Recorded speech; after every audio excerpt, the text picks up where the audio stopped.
disciplinary behaviour, as usual. Now, I apologise in advance if I get anybody's name wrong, which I feel certain I will at some stage in the proceedings. Right. So,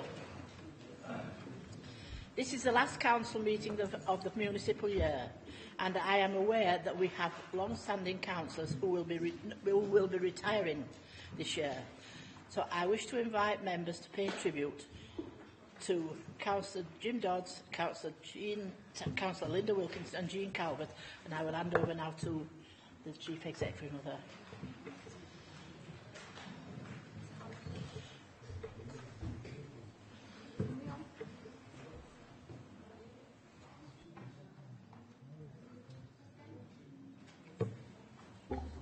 Great, thank you. Thank you, Madam Mayor. I just want to advise Council that I am about to receive tomorrow the resignation of Councillor Andrew Palfreman. So, if you would like to speak about any of the retiring councillors, please press your control. Thank you.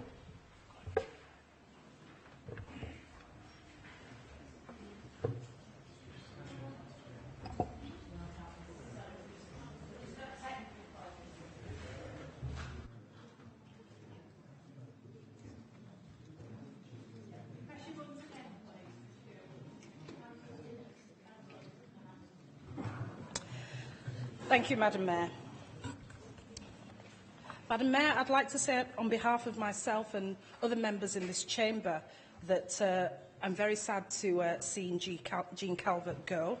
She has been a very supportive ward colleague, and I think it's fair to say also I've made a good friend, I think, with Jean. From when I was elected, she quickly showed me the ropes. She was very welcoming, very warm. And she's always been there. A telephone call to Jean, she's always been there for me. So I think I can honestly say on behalf of myself and my other ward colleague in particular that Jean has done an excellent job, and we'll be very sad to see her go. And also to wish Jean all the best for the future. And we'll still be in touch with each other. This isn't the end. We'll still maintain that friendship. Thank you, Madam Mayor. Councillor Nicola Turner. Thank you, Madam Mayor. I rise to pay tribute to Councillor Linda Wilkinson. Linda has been a lifelong Liberal and then Liberal Democrat, and she was first elected to the council here in 2004 at the all-out elections.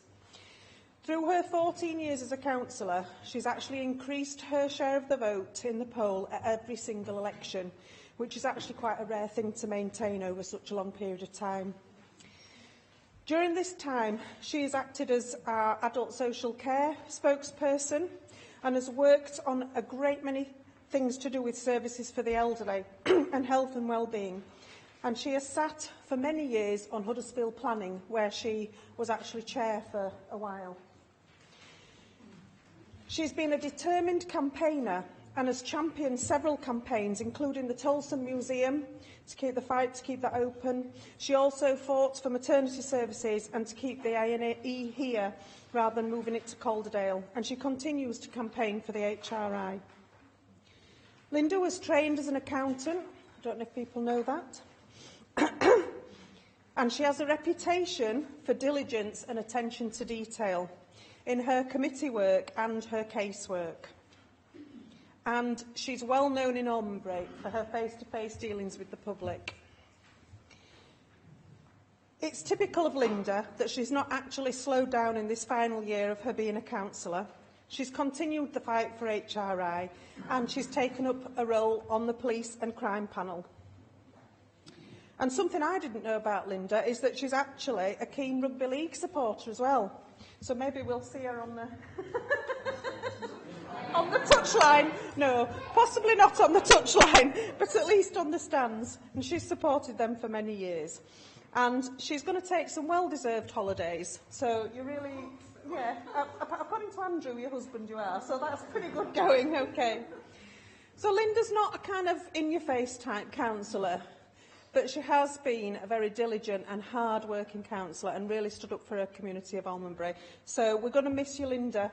We wish you all the best and a long and happy retirement. Thank you.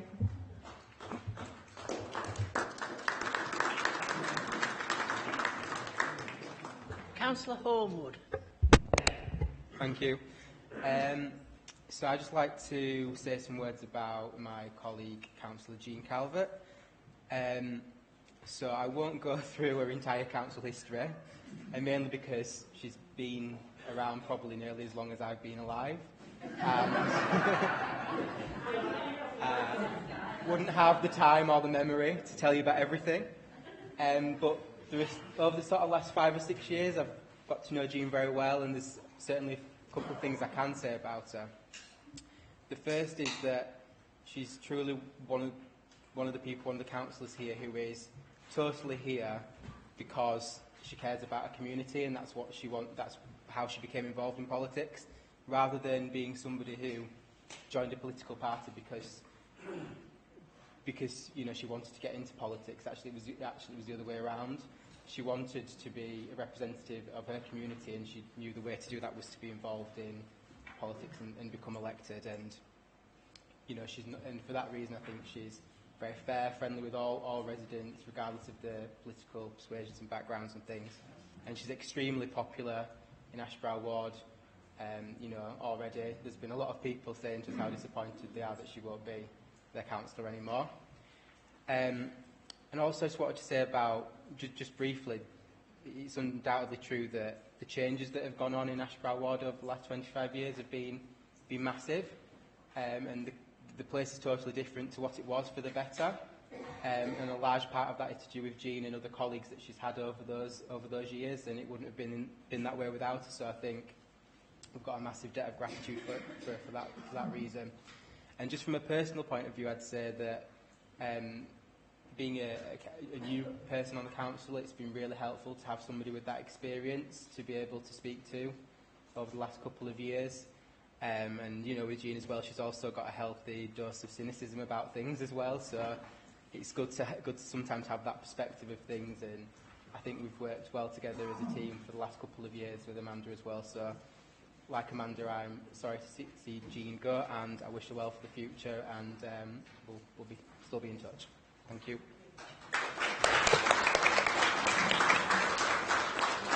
Thank you, Councillor Homewood. Councillor Hall, D Hall. Thank you, Madam Mayor. Firstly, Councillor Palfreman.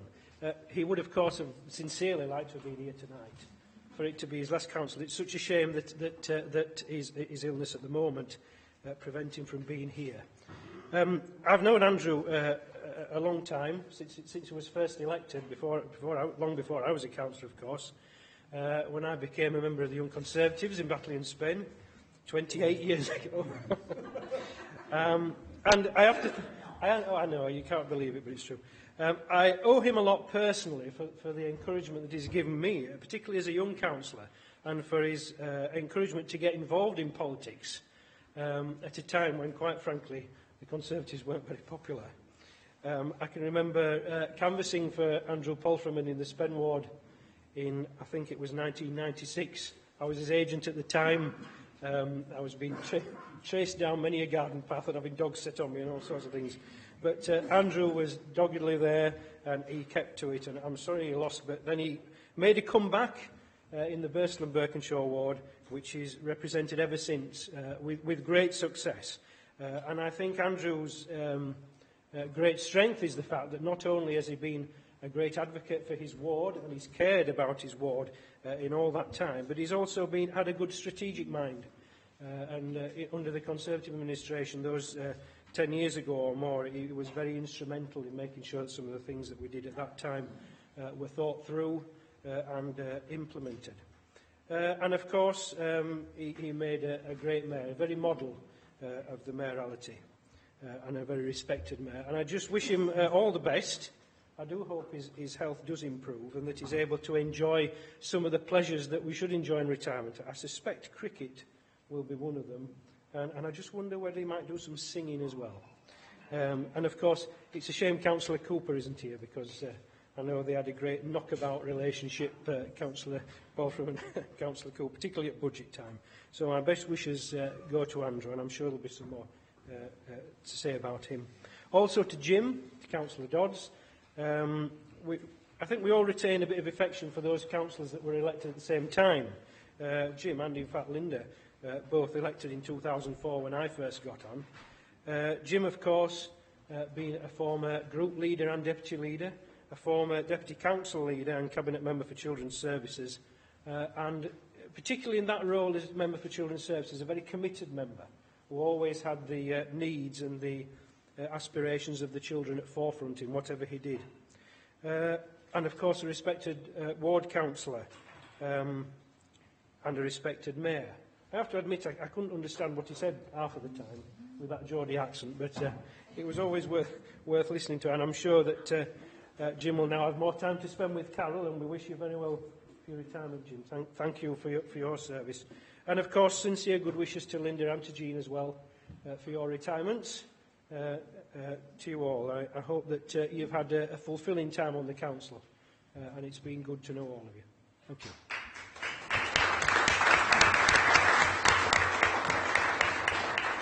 Thank you, Councillor Hall. Councillor Sheard.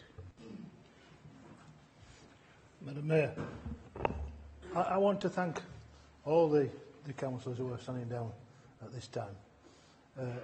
And though it seems there's a lot of us in this room, at the end of the day, there are not a lot of us. Not many people become councillors. Many people want to advise what to do and are quite willing to tell us what to do, but very few are willing to put themselves forward and take up the job of making decisions. And I think everyone that does that, for whatever party, shows a commitment to Kirklees. So I'd like to thank all of them. I mean, I only heard today about Andrew. And I'm sorry, I don't want to signal Andrew out, but Andrew epitomises what I'm talking about, where through illness, he has suffered quite a long time, but he's kept on working, and working through that, and he's always been extremely pleasant with everyone.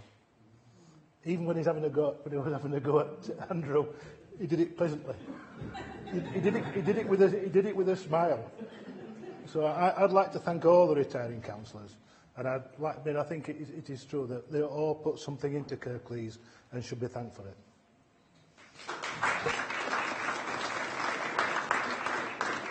Thank you, Councillor Shear. Councillor Light. Thank you, Madam Mayor. I'd first like to echo Councillor Sheard's comments. I think it's really important to come from the leader, and I would fully support those about all members. But I would like just to say a few words, particularly about two members, but mainly one of them. So I'll just mention Jim firstly, Councillor Dodds. Jim, you've made a great contribution to the Conservative group, but also to the council. You were a different cabinet member for children's services that went out with such enthusiasm, which was infectious to everybody who came across you. And I think you were so impassionate about what you were trying to achieve. You delivered the youth games, which I think was a really important thing for the council at the time, about involving young people in sport, and you did so many other things. And there were challenging times in the education portfolio, and I'll say no more than that about that. So I'd just like to thank you. You were obviously a member of a champion for Denbydale. You were also a cabinet member, but you've also been deputy leader of the council, and of course you were mayor, and a damn good mayor, I have to say it as well. So I would really like to wish you well for the future, Jim. I would like to use the rest of the time just to speak about my ward colleague on behalf of both Liz and myself. Andrew and I have been ward colleagues for 20 odd years, very odd years, some of them, but actually Andrew's been a member of this council since most of the years since 1992, and has, I would argue, made a huge contribution to both the council and the borough of Kirklees. He has, for the record, he's been Conservative group leader, he's been chair of scrutiny, he's been cabinet member, he's been mayor, and he's been member for Bristol and Burtonshaw. But actually, let me just pick out on some of those issues, if I can, in more detail. He wasn't just chair of scrutiny. He was the first chair of scrutiny for this council. He shaped scrutiny in everything that this council has ever done in scrutiny. He actually was behind how it was established and the values that he's set up. And he just didn't do that in Kirklees. In those years as Chair of Scrutiny, he actually was an ambassador for Kirklees, actually sharing our values for scrutiny with so many other councils. And even today, his work is echoed around as a good quality, scrutiny across the country. And I think it's really, you can't underplay his impact he did in developing local government scrutiny, because there wasn't any prior to us setting it off. As cabinet member for corporate thingies, I think he was his official title or something like that. Again, such an underplayed person, because Andrew was a cornerstone of the administration, a huge support to me when I was leader, but also I actually think a model for how political administration should run. You need to have someone who is actually there in the sort of, he called it his chief of staff role, and it was really important. And he was very important in ensuring that there was a really good relationship between officers and members at crucial times throughout our administration, and actually was crucially behind a lot of the policy work and policy initiatives that we brought forward. Sometimes not always helpful to a leader who wanted to charge off in certain directions when he was the one who pulled you back, but actually really important in getting the right answers and the right solutions for local people. And his third major role, well, if there ever was a man born to be mayor, then it was Andrew Polferman. And I think he was a brilliant mayor, and certainly one I think successive mayors in the future will look up to as someone to set the standards to aspire to. But also, he was a huge champion for Bursell and Berkshire Ward, and the residents and the people of Bursell and Berkshire Ward. Not always as vocal as other members of the Bursell and Berkshire team, but actually very focused about getting those results and getting a delivery for our ward. And actually, of course, in this council chamber, whatever he was talking about, people listened. And that, to me, is really important. But the most important thing about Andrew Polferman to me was he was my friend. And I will miss him greatly.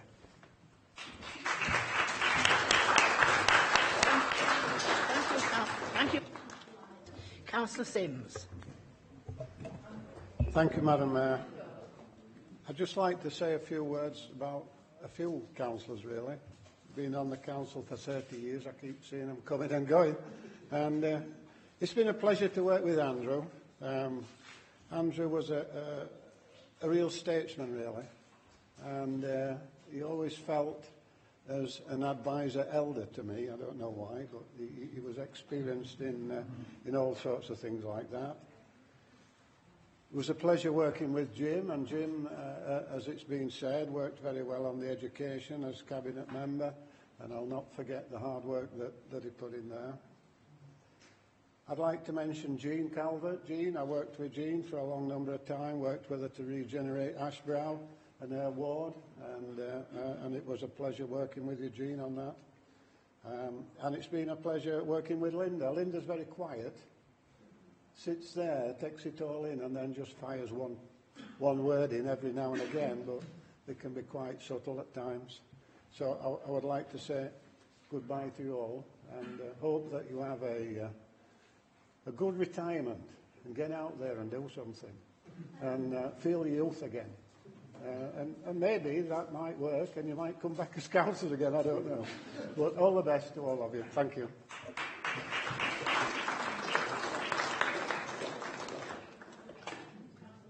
Anna. Thank you. I've had the great pleasure of working with Jean, Linda, Jim and Andrew, and it really has been a great pleasure. You were all amazing champions for your communities and for Kirklees. The passion that you demonstrate over and over for the people you represent is really impressive. And you've all been amazingly professionals. You're all a credit to Kirklees, you really are. But particularly Andrew, because my first role when I joined Kirklees Council was on the Scrutiny Management Committee with Andrew Polferman, and we worked very closely for a lot of years, and he was my deputy mayor when I was mayor, and he was an absolute delight to work with at that time. So I wish you all great happiness in whatever you do in the future, and you are a credit to us all. Thank you. Thank you, Councillor Stewart-Turner. Would Linda, Jim or Jean like to say anything? Oh, all right then, let's go.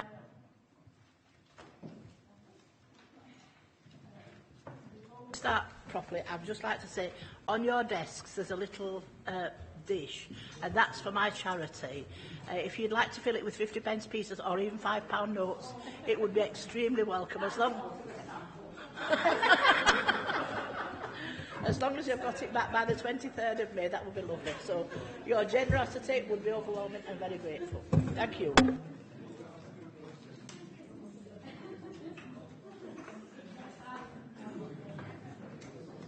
Next item on the agenda, are there any apologies?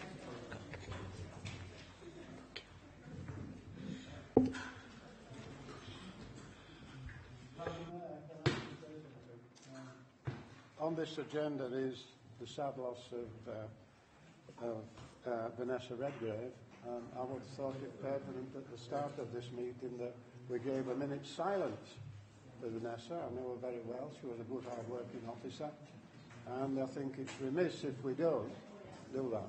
Thank you. Totally agree. Thank you, Councillor Sims. Councillor.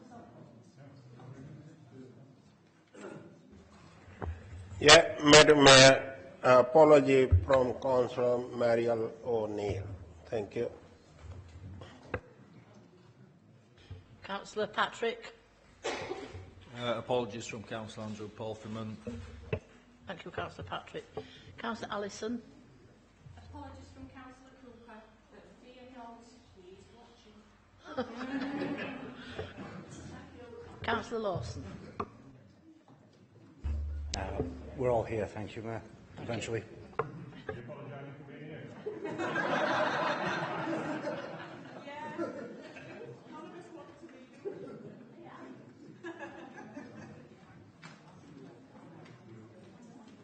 Next item, I move that the minutes of the meeting of Council held on the 14th of February 2018 be approved as a correct record. Is that seconded?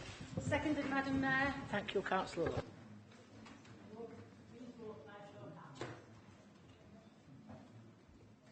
That vote is carried. Thank you. Members who have any interest should disclose their interests now. Are there any interests to disclose? No?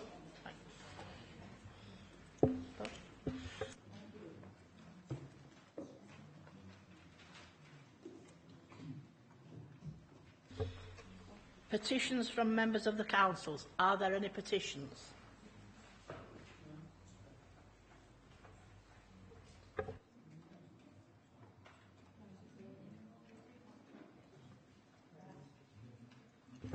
We have 3 deputations from the public today, so can I ask Mrs. Celia Morehouse, Friends of Batley Library, to come and bring her.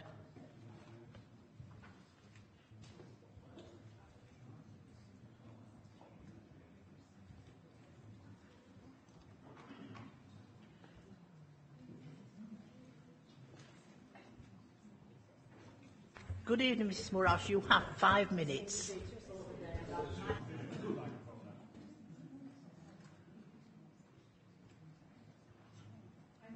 On behalf of the Friends of Batley Library, in concern for the future of the library. This is what we think we know. The budget has been cut by 1.9 million, and what is left is what was quoted to run Huddersfield and Dewsbury libraries and the Home Library Service 2 years ago. The money for Huddersfield and Dewsbury is ring-fenced. Councillor Turner and Carol Stump have said that some libraries will have to close or be transferred. On February the 14th, money was planned for Huddersfield and Dewsbury town centres. We were told the development of the heritage was a priority. In Batley Town Centre, however, the Art College has gone, the police station closed to the public, the town hall turned into offices, and the job centre and CAB have gone. We're therefore very, very concerned for the future of Batley and of Batley Library. We need you to protect a core from which to build in the future so we can turn this decline around. Batley is a special case. We're a working-class middle town with low-wage economy. The ONS census for 2012 shows that Batley has a higher percentage than the rest of Kirklees in ill health, unemployment, economically inactive, and people who have never worked. This is surely an area of deprivation with hard-to-reach groups with worklessness as defined in the Council's priorities. Batley Marketplace is one of the best original Edwardian municipal complexes in industrial Yorkshire. Surely heritage worth saving. The library itself was purpose-built, funded by Andrew Carnegie, completed in 1907. It is excellent accommodation, with an open-plan library hall, 2 large public rooms, and a smaller meeting room. It houses the art gallery and many other groups. Support for the library was emphatic in 2015, with 11,000 signatures to the petition. We have the 3rd highest footfall of libraries in Kirklees. The library offers books for everyone and newspapers, which are always popular. Children say, in a library you can lose yourself and find yourself while sitting in the same seat. The library is a hospital for your mind and thought. And from a 4-year-old, reading gives you wings to fly. These are quotes from posters that I've brought. The young, hard-working staff have developed an exciting, wider provision, including Lego Club, cinema, story and rhyme time, code club, gadget girls, craft Saturdays, holiday activities, etc., etc. These create a buzzing atmosphere with all cultures together, enjoying one another's company. This is truly special. The computers are used by step for job search. They're used for homework, special needs support staff with their students, individuals setting up small businesses. The community groups we accommodate include a crochet group, creative writers, a book chat group, Batley Poets. Education provision includes school visits, courses on the history of Batley, exhibitions and activities. We have a local history corner with CD and display that adds to the traditional offer of books and maps. The art gallery offers space for Dewsbury Art Group, Batley Photographic Club, local artists and school children.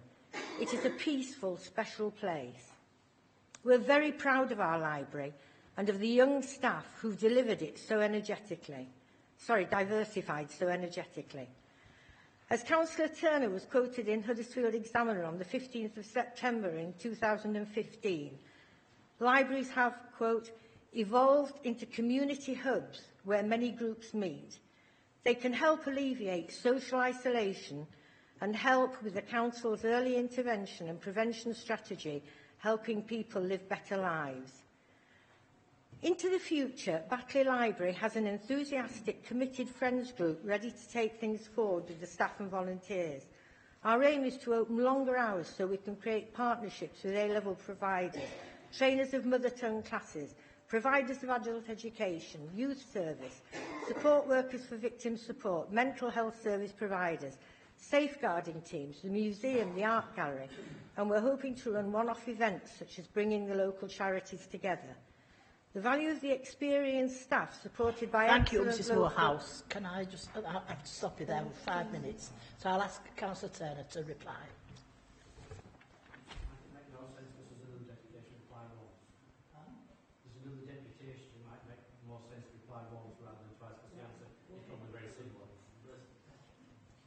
Okay, sorry about that. The other deputation is by Leif Wilkes. So, can we have Leif Wilkes, please?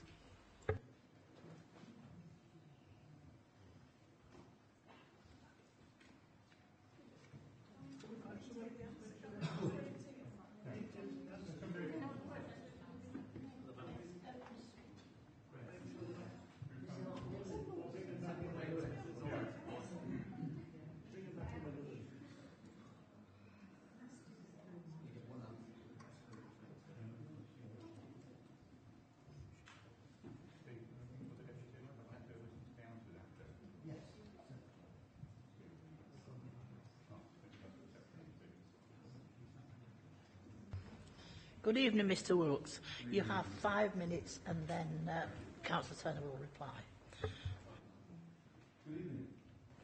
My name's Leif Wilkes. I'm Vice Chair of the Friends of Bristol Library and a volunteer there. I'm Hilary Wainwright, who's our Treasurer, Steve Walker, who's a volunteer, Jack Watson, a library user who attends one of the schools in Bristol, and Jack's mum, Claire Watson. We're here on behalf of the many people of Bristol for whom the library is a precious part of community life. We brought 2 things that we'd like to read to you, which say something of what the library means to those people in Bristol. An elderly gentleman called Stan was a regular in Bristol Library because he knew he could always find warmth, acceptance, conversation and assistance when he needed it. He died recently, but his son wrote to us to say, just a quick line to say thank you for everything you did for my dad, Stan Bauer, from helping him with his mobile phone to going on the internet and everything in between. Sadly, he passed away last week, but always said he wanted me to say thanks and drop off some chocks. Cheers, Dave Bauer and family. And Stan wasn't unique by any means. And if the library closed, it would be the loss of a safe place for the Stans of our community.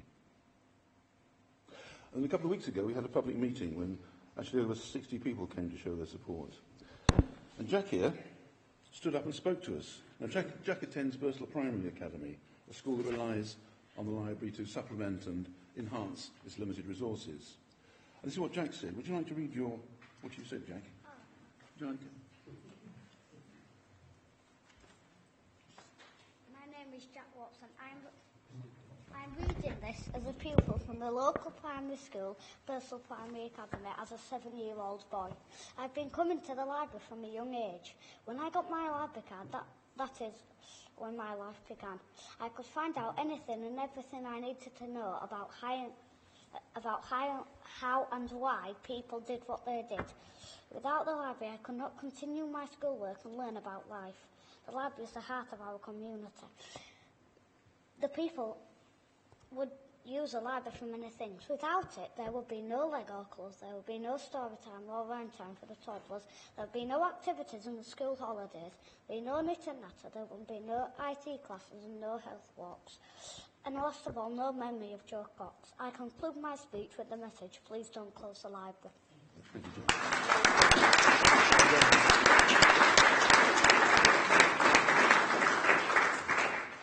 Jack couldn't mention everything. He didn't speak about the step-by-step sessions that help job seekers with advice and assistance in job applications, or the people who come in to use the computers. We could be the vital link between services only available on the internet and those without their own computers or the necessary skills. Very often all they need is just to download and print an urgent document, like the boarding pass for their holiday the next day, and so often we're there to help them on their way. Jack didn't mention the personal documents that need copying for some legal business, or a communication from the council that they don't understand, or maybe can't see properly, or who need to see their MP or their councillor. Or, last but not least, the person who needs to use the toilet. There's nowhere else. As the council is perceived to be withdrawing more and more behind the internet, for people in Bristol, the library is its only human face. The only place they can go for a quick answer to a simple question, or a longer answer to a more complicated one. It's the glue that holds so much of the community together. Now, we understand the pressures that on the council's budget and the difficult decisions that you have to make. What we ask is that if resources for the library services have to be spread thinly, you at least spread them as widely as you can. And remember in your calculations the contribution that the volunteers are making and will be able to and will continue to make. Thank you.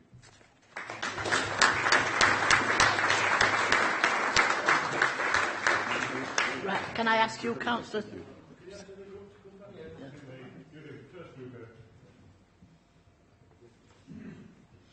Can I? Please. How can I follow Jack? Never worked with children and animals, they say. Jack, fantastic. You've already heard this evening that some of our colleagues are retiring. that there'll be a place for you in a few years, I think, with your passion for your community. Well done, Jack. And a single Jack out, but I shouldn't really, I suppose. Thank you very much for you all coming this evening, sharing your passion, your commitment to your libraries. Those of you in this chamber that know me well know I share your passion for libraries and understand where they come from. As somebody quoted in 2015, I said all that is true.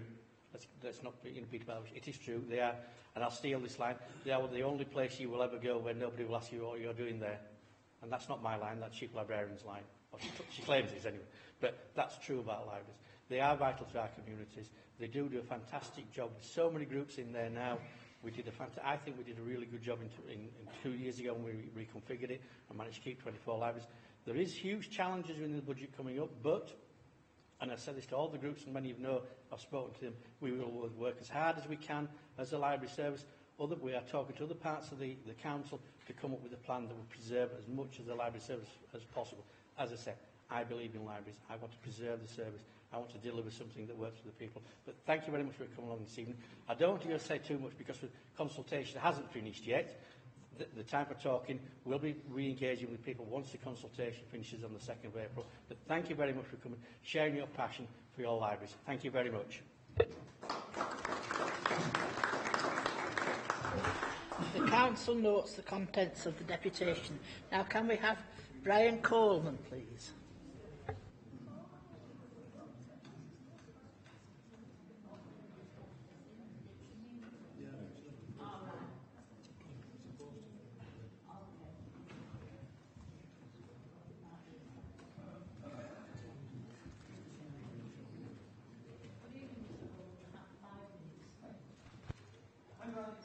I live in Grange Moor, and there are deep concerns in our village about the council's consultation on the provision of children's play areas. We're a small village, just 2 miles from the eastern boundary of the council with Wakefield. We do have 2 play areas in our village, and we expect possibly to be losing one of them. The first site on Liley Lane is bounded by Liley Lane and Breezefield Road, and has a row of houses overlooking the play area that is totally accessible from any direction and is on the route of parents taking their children to the school and the preschool just round the corner.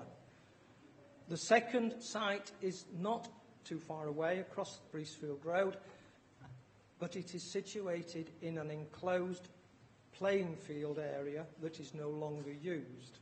There are only 2 access points to this play area. One is from the housing estate behind, further back from the site, and there is a footpath onto the play area. The second access point is from Breezefield Road through the car park of the Grameen Spice restaurant. That is not used during the day. The difficulty with this site is that it is tucked into a corner and it is not clearly visible from the main road, and there are no domestic residences overlooking the site. We have concerns because we are led to believe that the council may favour using this site as a new centre for children's play activities in the village, installing an all-age play activity centre. This is likely to reduce the possibility of younger children using that site because they are already put off by older children who are already in the site itself. The fear is that younger children will lose access to this site because of the activities of older children. There is another slightly darker aspect to our worries. Because of the seclusion of this site, there are fears for children using that site. There are people around who look upon young children slightly differently from the rest of the population. The car park for Grameen Spice would allow cars to be parked out of sight, and because there are no properties overlooking this site, cries for help would go unnoticed. That we are worried about. The council have a strong policy of safeguarding children and young people. and we fear that centralising activities on that site will compromise that policy. There is nowhere for children to go. There are just 2 escape routes, and they would not be heard in the event of something going wrong. And that is why we're asking you, please, if you are considering getting rid of one of the 2 sites, please let it be the Green Spice site. That carries risks. The site on Liley Lane is completely open, completely accessible, passers by all the time, and it's overlooked by houses. It is by a main road, yes, but that's where you chose to put it in the first place when you installed it. It is enclosed with quite a strong fence, and please check for yourselves, but we're not aware of any instance of children escaping from that site and wandering onto the busy road. Hasn't happened. So we bring a petition. We're backed by many residents. 337 people have signed a petition to save the Liley Lane site, which we hope, Madam Chairman, that you will take into consideration in the consultation that closes shortly. Thank you very much. Thank you very much. Can I ask Councillor Khan to reply to this, please? Thank you for raising your concerns, Brian. We've completed the initial engagement process, and we're moving into the second part of the engagement process where we're detailing the more kind of how, when and what and why. And I will certainly feed your concerns into that. Thank you. Thank you very much for attending the meeting of the Council and presenting your deputation. And questions by members of the public. Are there any questions by members of the public? No? Councillor Sheard. Madam Mayor, can I move that the item on the resolution on air quality is moved to this part of the agenda? The reason for that, it's been here 3 times. There are questions down in the papers about that. I think a lot of people are concerned about it, and I will move that the council will debate that item now. I can give notice that if this is successful, I will be moving a resolution after this debate if this is successful. Another. I second that, Madam Mayor.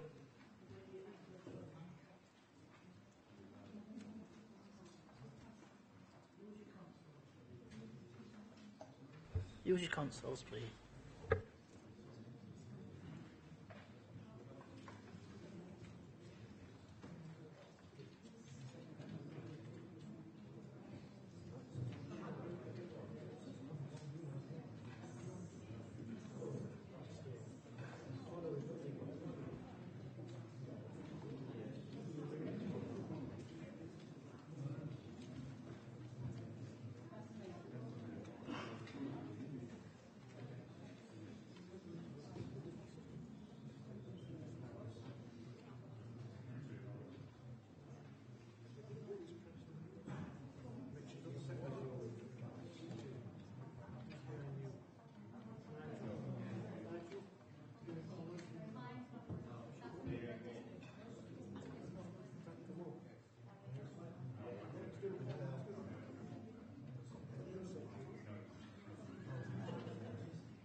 That is carried, so we'll go to item...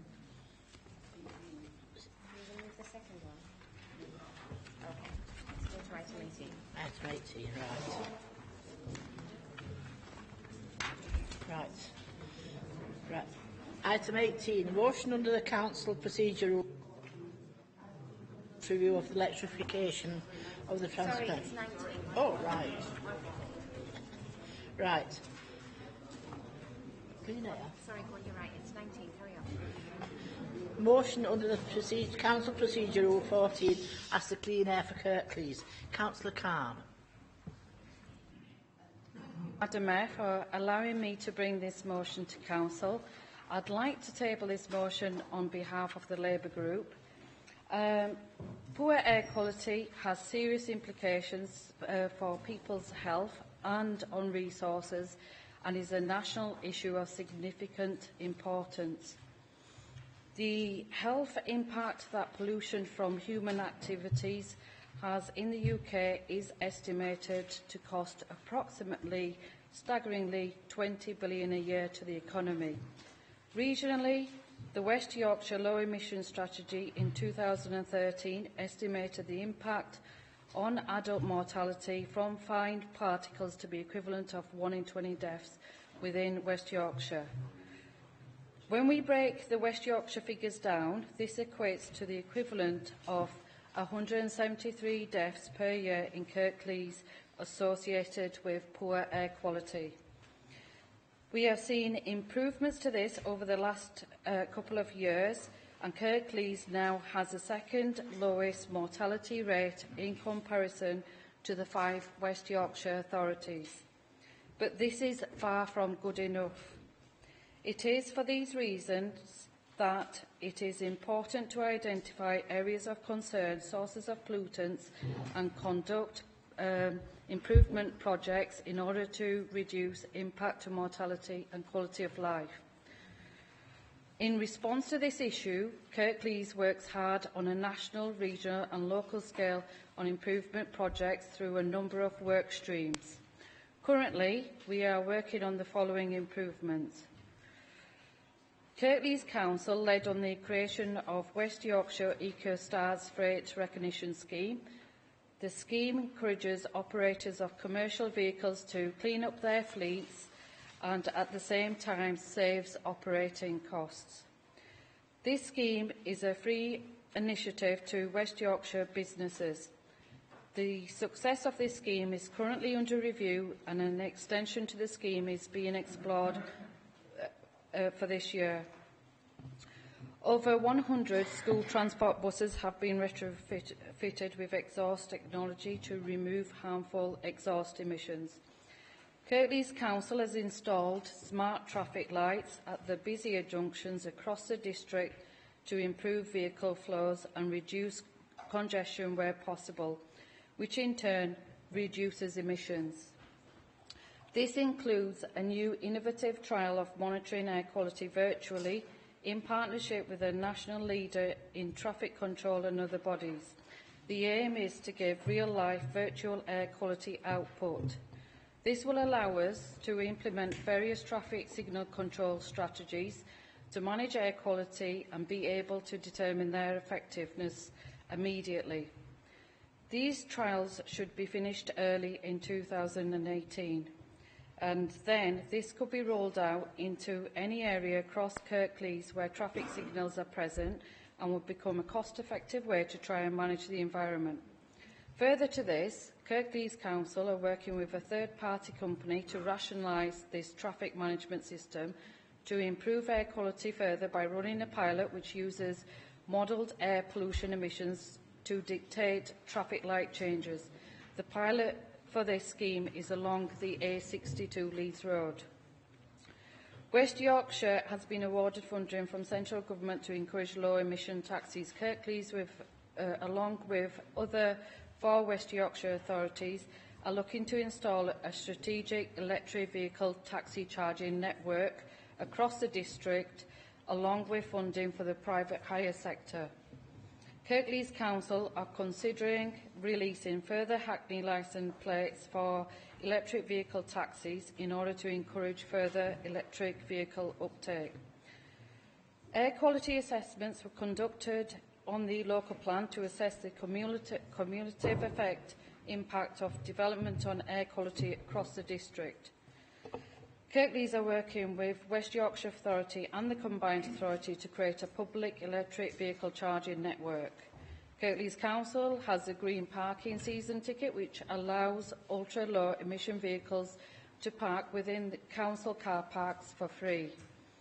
Working with DEFRA to improve the understanding with West Yorkshire air quality issues by installing National Air Quality Monitor within Kirklees. We're continuing to integrate the West Yorkshire Low Emission Strategy into Kirklees Council policy and operations, and also working with partnership agencies to include relevant elements of the West Yorkshire Low Emission Strategy into their operations. The public can also be of great help in reducing air quality, reducing air pollution through the choices that they make, whether that is the purchase of low emission vehicles, choosing public transport where available, or walking rather than driving for short journeys.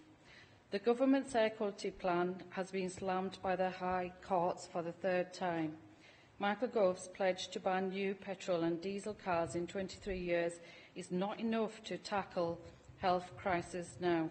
Many of us will be lucky to be alive in 23 years' time. This Council would welcome, not mention. This Council would welcome a diesel scrappage scheme and other incentives to help people move to closer forms of transport. The Government ignored its own research on the effectiveness of its proposals in terms of clean air zones and fails to evidence the effectiveness of other proposals. The plans pass responsibilities to local councils in England to find a solution to their air pollution crisis, but offer little detail on how air quality will be improved in the rest of England. It neglects the need for national investment in government-led public health awareness. Publicity campaigns are urgently needed if we are to tackle air pollution in a real and effective manner. The plans leave some major questions about process and funding. Some of the government proposals for targeting hotspots risks shifting the problem elsewhere rather than solving it. This could increase traffic congestion as well as impact on road safety. The plan primarily focuses on nitrogen oxide pollution whilst failing to address other contributors to poor air quality, such as particulate matter, ozone and sulphur dioxide.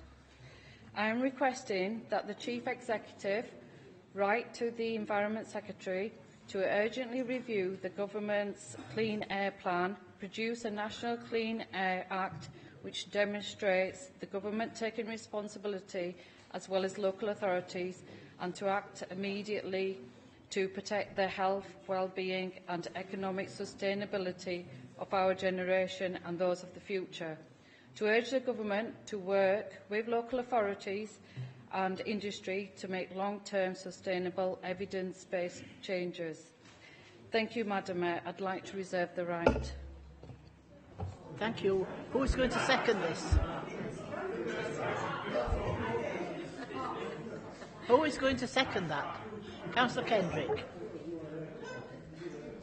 Thank you, Madam Mayor. I'll keep this fairly short. I second this motion and reserve the right. Thank you. Right then. Councillor Pinnock. Thank you, Madam Mayor. Thank you for inviting me to speak on this motion. The word pollution is one of the most toxic, negative words in our vocabulary. It can be described as the presence in or introduction into the environment, which is harmful and poisonous. Pollution contaminates, impurifies, sullies, and causes corruption to our environment. So it is no wonder that pollution, in association with air that we breathe, to sustain our existence on this planet causes us grave concern. And of course we should be concerned, very concerned. There is an old Native American proverb which goes like this: we do not inherit the earth from our ancestors, we borrow it from our children. In other words, we have a responsibility to do our bit to safeguard our world for future generations to come. That responsibility begins with our government to set guidelines, regulation, policy and laws for citizens to follow. However, our government has not gone far enough to safeguard our world for future generations to come.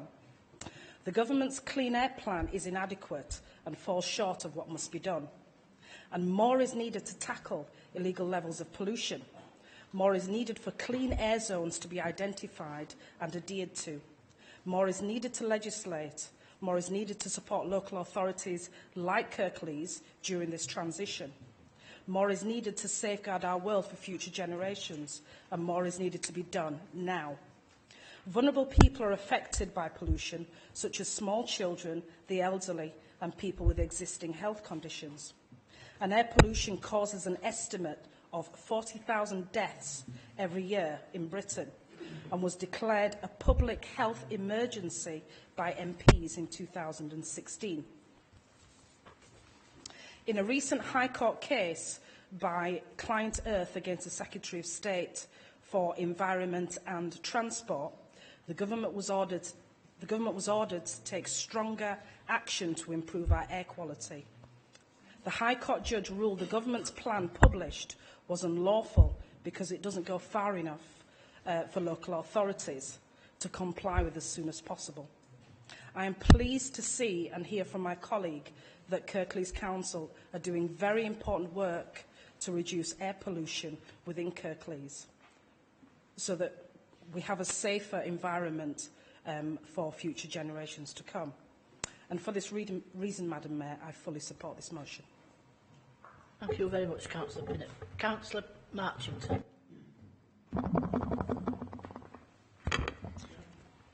Right, let's start off by all agreeing that air quality is an important issue. Too many people die every year from poor air quality, and something needs doing about it. What's this motion about? Is it about a serious attempt to address the air quality issues in Kirklees, or is it an opportunity to knock the government? Well, let's do a bit of both today. Let's all recognise that it comes back to infrastructure, in Kirklees, infrastructure and strategic leadership. We all know that far more money is spent on national highways projects than on local ones. We don't have the resources to do what we would want to do or that we need to do. And all of us need to be putting pressure on central government to give us the resources we need to improve the infrastructure in our borough. And that will help in all sorts of areas. It will help in economic development, it will help in health and well-being, and it will also help with air quality. Fascinating to listen to Sir Jafford yesterday on the radio talking about £250 million they're going to pump into Oxfordshire to build, was it 100,000 houses or something? It's just phenomenal. Let's give us a bit of that and we'll start. There's things we can do in the areas of Kirklees where we know the air quality is not good enough. And it's not just about Cooper Bridge. It's Chain Bar and there's other parts of the borough where, because of that, the inappropriate infrastructure, we're getting poor air quality. So what we need locally is strategic leadership. I don't know who wrote the speech, Councillor Khan's speech, but it's just a list. That could have been printed out and we could have read it in 5 minutes. It sounds like an officer proposal. It sounds like something that might come from the West Yorkshire Combined Authority. Where is the strategic leadership from Kirklees Council? Where is the passion that backs up the concern we all have about air quality? Right? It's not good enough to have a few extra smart traffic lights, a few extra electric taxis and fiddle around with the exhaust on some of the buses. Right? The A62 corridor, it's about the local plan, local planning. We need a strategic plan to link together where people live and where they work. And we need major investment. We need major investment in around Dewsbury so we can open up land where people can live and actually link it to places of work. We need major investment in the A62 corridor. We've got that huge amount of industrial land down there. We've got people travelling to our neighbouring areas of Bradford and Leeds. We need major investment in the Combe Valley, the Home Valley and the Durham Valley, south of Huddersfield, because there's a huge amount of industrial land and we've got traffic. And we need an idea about what Kirklees Council can do that when we get the appropriate resources to deal with it. What about, and also Chain Bar as well, hopefully colleagues from the north of the borough will talk a little bit about the investments that could come out of that. It's slightly different. What about the electrification? We've got a motion about the electrification of the Transpennine link. That will help massively. But what about the electrification of the other transport links in and around the borough? What about the local trains, which are diesel trains, which are pumping out fumes? What about the electrification of that? What about, let's think, Councillor Cooper. Well, Councillor Cooper wanted to build a trolleybus. It's a monorail from Huddersfield up to Longwood rather than sorting some out. But what about other advanced forms of transport which reduce emissions? In the borough. We need big ideas from our council. It needs to be strategic, and it comes back to planning, so we link the places where people live to where they work to make that better for everybody. Thank you.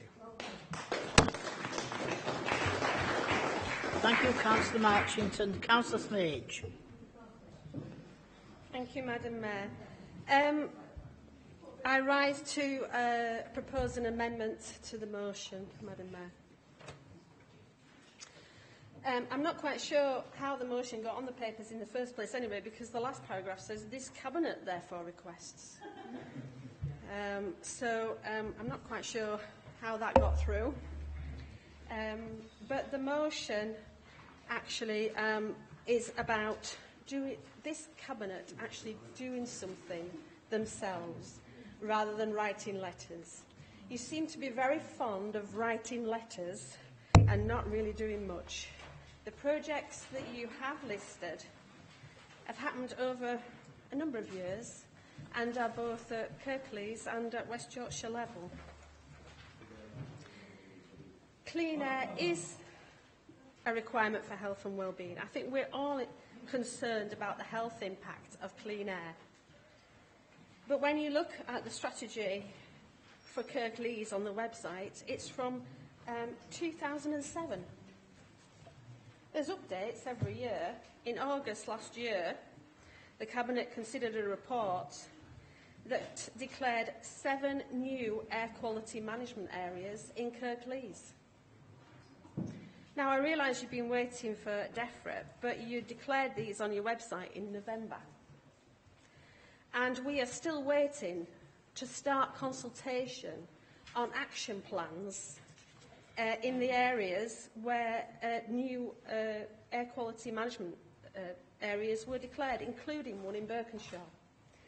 Your report that went to Cabinet in August last year was from data from 2016. It's now 2018. You declared your air quality management areas at the end of last year. How long is it going to take for you to do the action plans? What is happening to air quality in Kirklees while you write letters? So, Madam Mayor, the amendment recognises the urgent need to take further action to fix the dangerous growing problem of air pollution and calls on the Cabinet to prepare and bring to the Council at the earliest opportunity an up-to-date clean air strategy which covers the whole of the borough.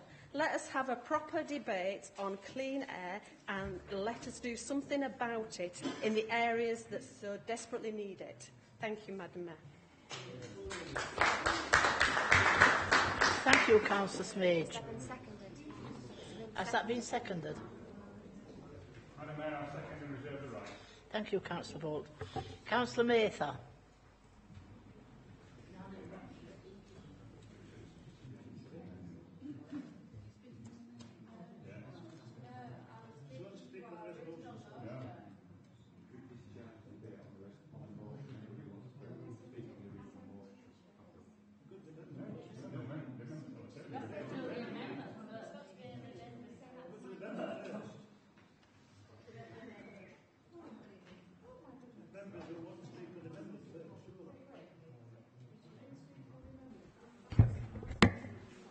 Council procedure rules state that before you start debating an amendment, you should give anybody an opportunity who wants to speak on the original motion an opportunity to speak.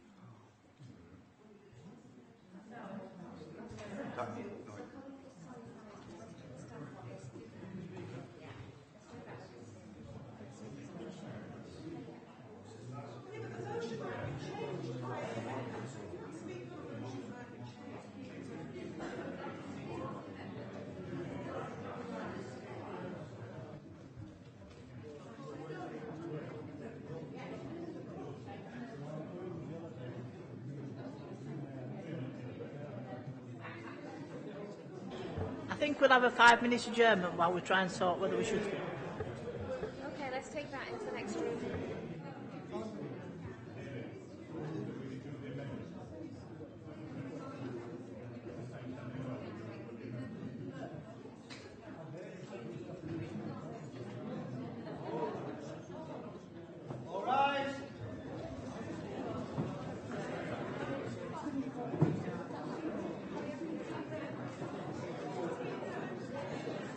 Road, I am very concerned that that one is dealt with.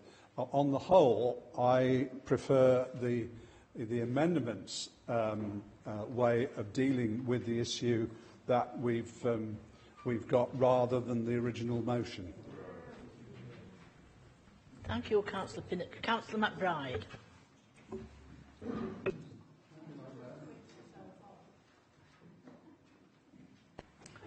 Thank you, Madam Mayor. As the volume of traffic increases inexorably, it has a major impact in terms of our carbon footprints. Thus now, traffic is bigger in terms of carbon footprint than anything else we do. And in addition, as that traffic increases, the pollutants increase. So as we resolve problems here and there, more are created. So, for example, we've created 7 new areas of immediate concern. 2 have been taken out because of the measures we've already taken. But just to make the point about the fact we are doing something about it, we have in the local plan a strategy. And within West Yorkshire, we've got a transport fund, one of whose major objectives and expenditure priority is to reduce the pinch points, to increase traffic speeds or average speeds so that the amount of pollution is reduced. There was one such investment today, the Investment Committee, of 7.5 million to make all the traffic lights on key roads talk to each other and be far more efficient. And there are other schemes, particularly in Kirklees. Leeds Road was highlighted as one of the areas of major pollution. So as well as measures to improve the flow of traffic, which is crucially important, we've got to do something to offset the damage that the traffic does in the first place. So greening of areas where that pollution is taking place should be a priority, and that investment is taking place on Leeds Road and will take place at Cooper Bridge to offset damages which are already taking place and will, if the traffic increases, get worse. So the action is being taken, but the issue is it's not on a scale, albeit throughout West Yorkshire, sufficient to address the problem. That's why the motion to ask the Secretary of State to take additional action which would be nationally effective, because the whole country is affected by this, not just key points in Kirklees, albeit we know how important they are to us. Thank you, Councillor McBride. Councillor Sheard. Yes, Madam Mayor. I pressed my button after the amendment was moved, so I'm speaking to the amendment, and anyone who pressed after me must be speaking to the amendment as well. We're waiting. We're doing the motion first and then the amendment. Sorry, we're taking it in order. I pressed after the amendment had been moved. So yes, so that's what I'm doing. Anybody who pressed after me was pressed after the amendment had been moved. So that's what I'm doing. You read the standing orders out. It says people who had indicated would speak. No one else had indicated before the amendment was moved. Right. Can I say that I welcome every word of this amendment, apart from the first line, the replace bit, because I think this would make an excellent addendum, a really excellent addendum, and I would welcome doing that commitment towards that. Why it falls as not as a straightforward amendment and taking the rest of it out is because this problem is not one that any one of us can solve on our own. This problem is a problem both for local authorities, it's a problem for central government, it's a problem for manufacturers, it's a problem for industry, and it's a problem for individuals. So I think that I think this is an excellent amendment, and I think it's right. We do all we can. I think it's right. We should bring a plan forward, and we should debate that in this council chamber and take it seriously. So I would have welcomed this as an addendum. But taking away the responsibility from central government, well, it's only central government that can make a diesel scrappage scheme. We can't have a diesel scrappage scheme for Kirklees. We don't invest in the motorways. The motorways are a central government financing. They make decisions about the slip road. We don't make that decision. So I think that where the amendment falls down as an amendment is it seems to put all the blame or everything onto local authorities. Now, and I think that's wrong. Though I don't think that's not an excuse for us to get away from our requirements. And I fully accept that. I would have accepted this as an addendum, and I think it makes absolute sense to do this. and come back as quickly as possible. And I think, Andrew's put the point, we're all puzzled, because if you notice, Andrew, the same thing is in the government announcements.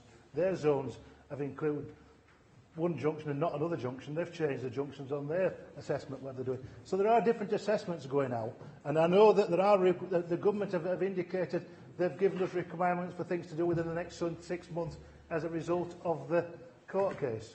So we have been given new instructions of new things to do, which I think that we need to take into consideration as quickly as possible.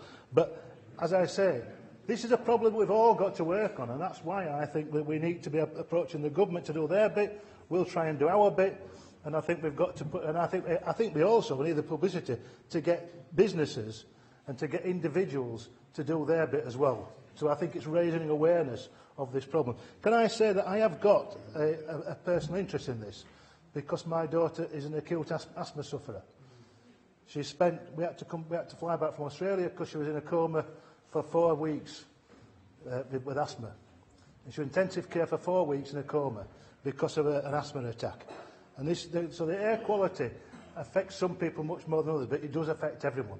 So I'm passionate about this, and I wish this had been put as an addendum, and if it had been put as an addendum, I would have welcomed it, but I can't accept it as an amendment because it deletes all reference to anyone else.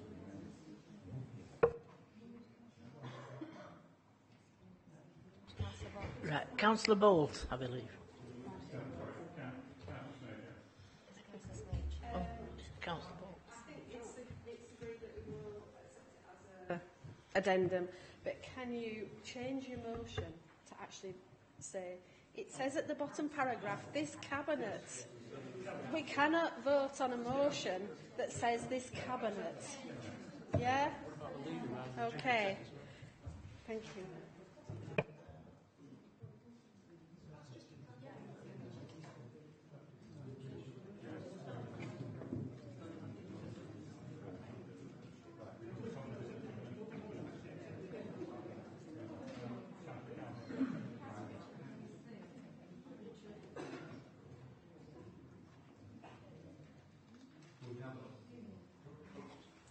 We've now got a composite motion, if that's been accepted by the original mover. Right, so if no one else wants to speak, if Councillor Khan wants to exercise her right to...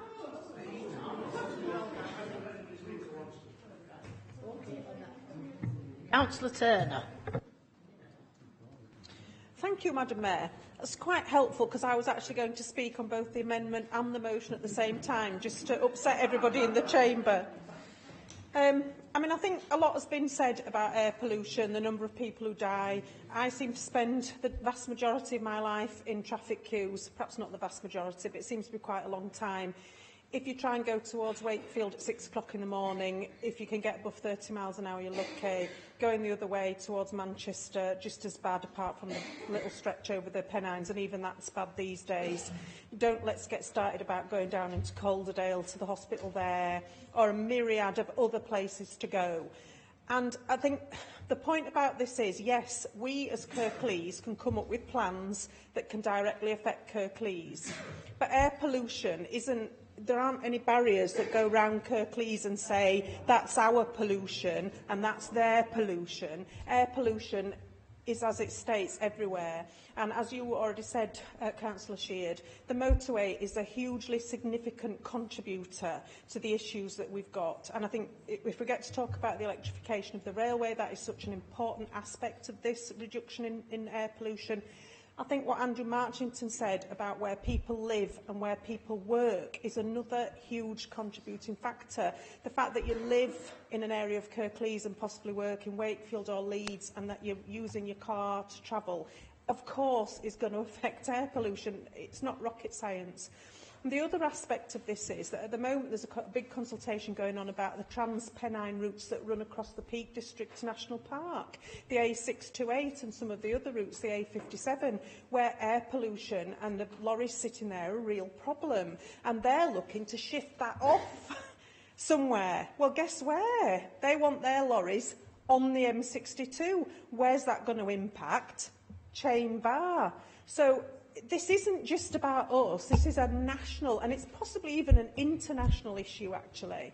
You know, this is where the European Union have actually been quite good at putting laws in place that have forced countries to do the right thing. I know when we were in manufacturing, we had a lot of regulations came in to do with not using lead and heavy metals in the PCBs that we made, printed circuit boards, that is. And we didn't want to comply. It was really difficult, but we did, and it's made the place better, so we don't use lead in those bits of equipment anymore. And then they all have to be properly recycled afterwards, so they just don't end up in the poisoning our fish and everything else. So it is important that we look at this from a sort of international basis, as well as national, as well as regional, as well as what we can do locally. Thank you. Thank you, Councillor Turner. Councillor Light. Thank you, Madam Mayor. I would hope that we would all agree that air quality is one of the most important issues which doesn't get the right attention facing not just Kirklees, but, as others have said, a wider area. And I certainly, for one, wouldn't suggest that there isn't a responsibility for all public bodies to play a role in addressing that. I think that's absolutely right.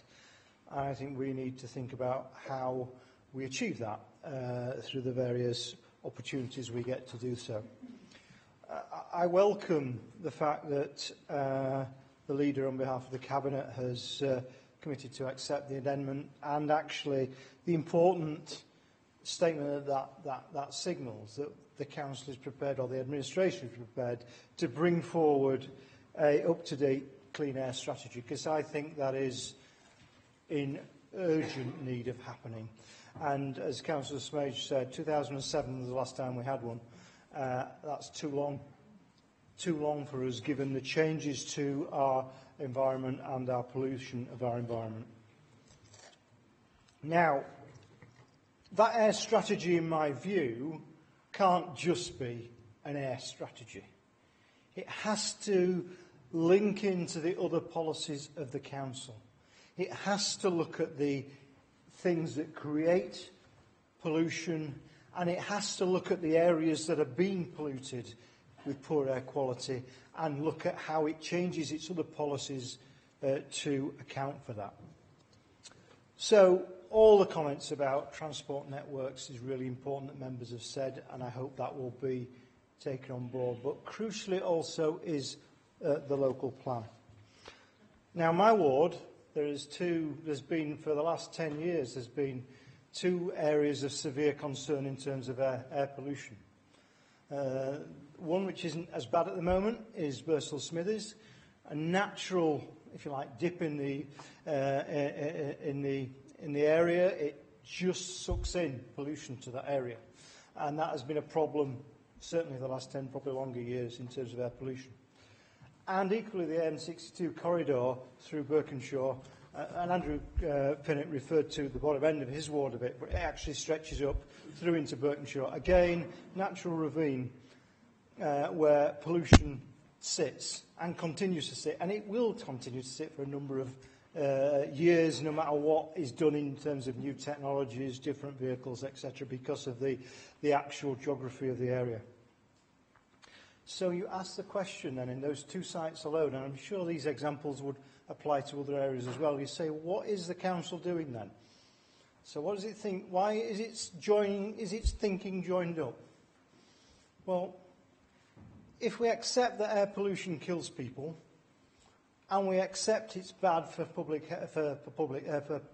health of the public, which I think we do, I hope we do anyway, and we accept we've got to do something about it, but actually we've also got to mitigate those areas that are affected at the present time, the question strategically this Council should be asking is, why are we putting new houses next to, in the middle of, those air control zones, like you are in Birkenshaw? Why does our local plan allocate housing which is being built today in an air action zone? And your administration voted that through. Why is that same administration got in the local plan housing in the Birstall area, which is known to be in the area of the air action zone, known to be a polluted area for air quality? Why are we putting new housing in that area? It's because the council doesn't think about what it's doing and the administration is not thinking strategically. I actually think that's why this is really important, that you accept this addendum and actually look at it in a much broader strategic way. Because actually, if I wanted to be flippant, you could say this Labour administration was attempting to kill people by building houses in a polluted air zone, which it knows. And that's wrong. So we need to have clear action that takes account of all the aspects that affect air quality. We mitigate those areas. We don't put extra development in areas which are already bad air quality. And we try and ensure that we get a proper strategy for our area, for West Yorkshire and the rest of the nation. Thank you, Madam Mayor. Thank you, Madam Mayor, and thank you to the Leader and Cabinet members for accepting the addendum. The original motion recognised that government must work with local authorities.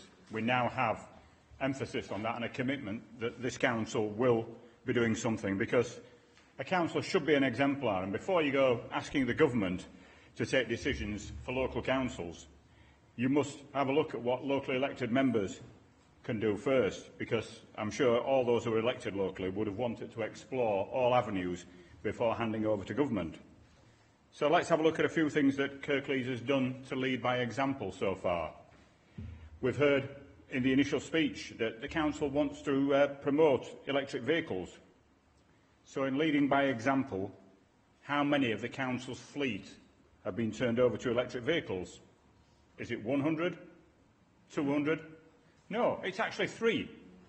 Not 300, Madam Mayor, but a solitary 3, trio, of the whole fleet. And 2/3 of this magnificent total of 3 vehicles are still being evaluated to see if we like them.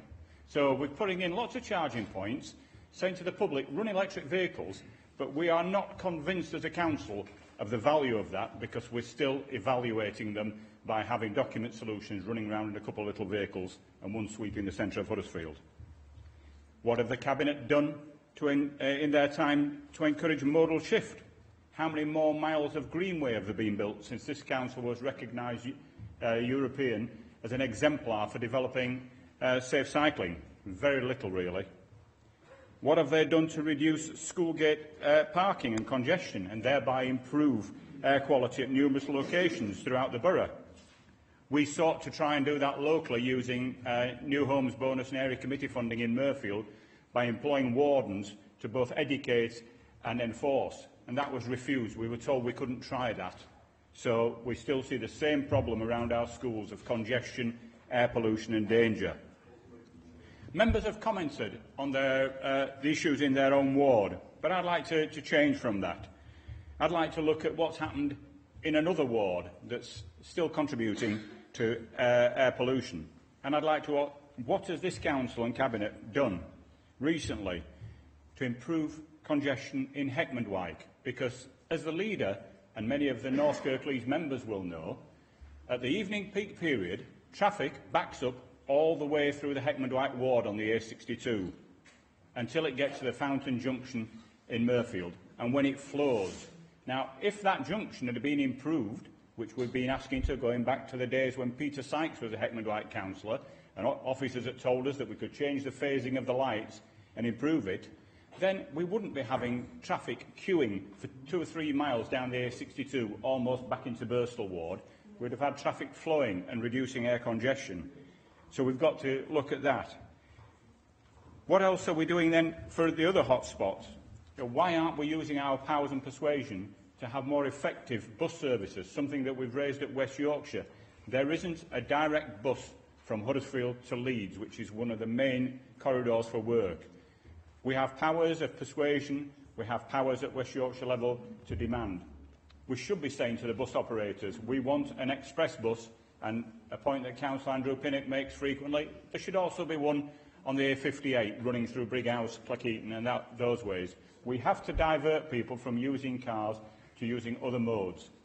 So I welcome the addendum, and I hope to see what Cabinet are going to do, and as Councillor Sheard says, in the future, let's bring it back and have a debate about what we're doing in Kirklees. Thank you, Madam Mayor. Thank you, Councillor Bolt. Councillor Calvert. Thank you, Madam Mayor. I wasn't going to speak today, but I've listened to Councillor Light, and I really agree with what you said, Robert. Everything you said was spot on.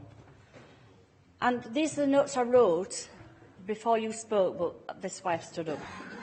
So we talked about air quality control management, and there's still one in place on Leeds Road. So we think about Cooper Bridge, we think about Leeds Road, and we think about what Peter McBride said about safeguarding green spaces. How hypocritical can you be when you plan to take a golf course out at the piece of land which is triangulated by Bradley Road, Leeds Road and the M62, and in its place you plan to put 2,000 houses? Right hand and left hand? Say no more. Thank you, Councillor Calvert. Councillor Sheard, can I clarify you are now speaking to an addendum?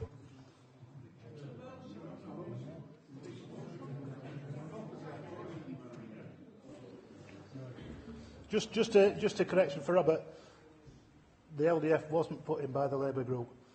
The Conservatives were in control when the LDF was put in, which allocated the land you're talking about for housing. Yes, it did. Yes, it did. Yes, it did.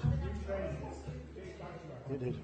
Can I just? I didn't want to get into the responding to the members. I just wanted to remind members. Well, not remind members. I think because some members aren't old enough. But, Is that me? no, when I first got on this council, I remembered going to school with a face mask on. I remembered having months of fog.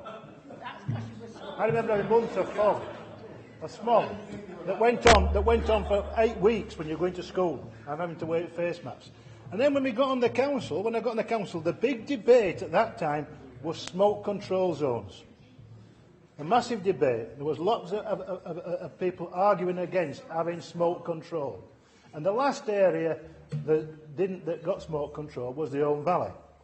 Because we had a group called the Graveship of Home, was it? The Graveship of Home who claimed that they got right to dictate, so therefore they could continue not having a smoke control zone, and they could keep the smoke in the Home Valley and it wouldn't come down the valley. Home Valley. They said they could keep the smoke in the Home Valley and it wouldn't come down. So we had certain members of the council arguing that we shouldn't bring a smoke control zone in because of these poor people who duck peat. But we had a long, bitter fight to bring smoke control zones in this council. We've moved a long time since then, but the fight is still going on. But the pollutants change. And anybody who doesn't think there are a damn sight more vehicles on the road now than there used to be, I don't know where they're living. But I think it doesn't stop us saying that we've got to continue the debate, we've got to continue the fight. Thank you, Councillor Sheard. Councillor Kendrick. Just after Councillor Kendrick, I'm going to close this. Yeah, I'm hoping to finish things off. Thank you, Madam Mayor. There is a national public health campaign about improving and raising awareness of the risks of poor air quality, the fact that good air quality is vital to our health and quality of life in our communities. I think everybody in this chamber has really acknowledged that. And I don't know if people have looked at some of the local government association information currently. They've been representing at the government's own select committee about air quality, saying that councils are working with government to develop local plans to tackle air pollution.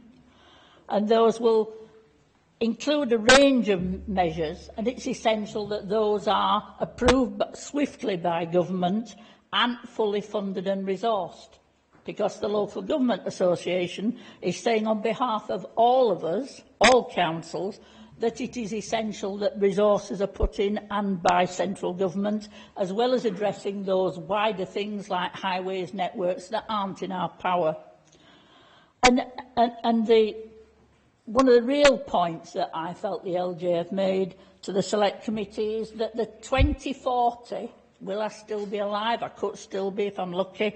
In 2040, the target set by government for the end of the sale of conventionally fueled vehicles will cease. The sale of them, that doesn't mean that stopping use is too far away to tackle a public health problem that's shortening lives now. It cannot overlook the immediate measures that could have drastic improvements on public health in areas where air quality problems are at the most severe, killing people now. I absolutely accept the addendum, but I absolutely feel it is important that we keep making those representations to government directly from this council through our MPs, because government needs to move on this quicker, at a faster pace. I absolutely accept that we need to be up to the mark at having a clear strategy and a plan within Kirklees. But actually, as Councillor Turner said, that there are no barriers. You know, Calderdale's air pollution is our air pollution, and we all need to work together. So I, Madam Mayor, would second this composite motion. I've no idea now whether that's correct procedure or not, but that's what I'm saying. Thank you.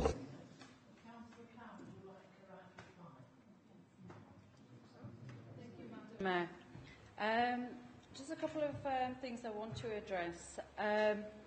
Now, Councillor Light and Councillor Calvert, the air quality policy within the local plan places a general obligation that a proactive approach should be taken by developers to mitigate the effect of their development will have on air quality in the wider sense, as well as on a local level.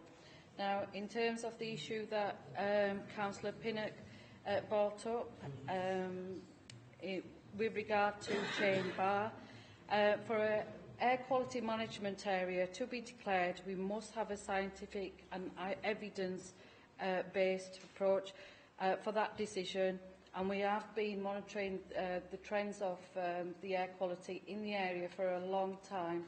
They don't meet the criteria for it to be a AQMA at the moment, but we will continue to monitor.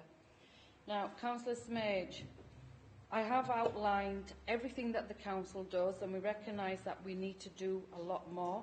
To do this work, Kirklees Council needs long-term, consistent, stable funding to invest in local roads to reduce congestion and greater powers to solve the problem and introduce attractive alternatives to car journeys. I would like to move this composite motion. Thank you. Thank you very much, Councillor Khan. Can I hand over to the... Okay, so we're just going to move to the vote, and I just want to clarify that we're voting on the motion as amended, so with the additional wording proposed by the Conservative Group as an addendum, and the change of the word Cabinet to Council in the final paragraph of the original motion. Can we now move to consoles, please?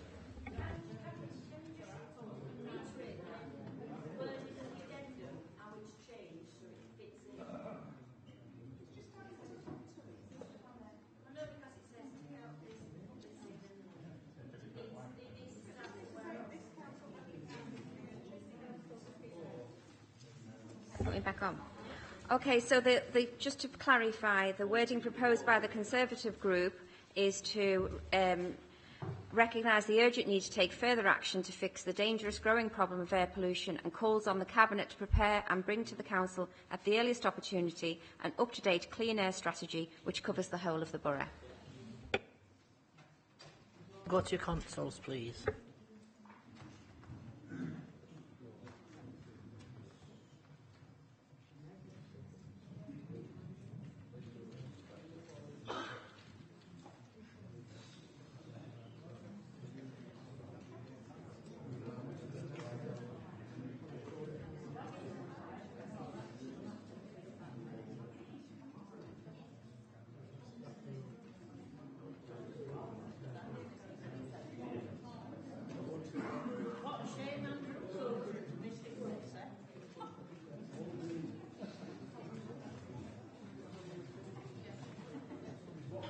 I think that's unanimous. I think that's carried.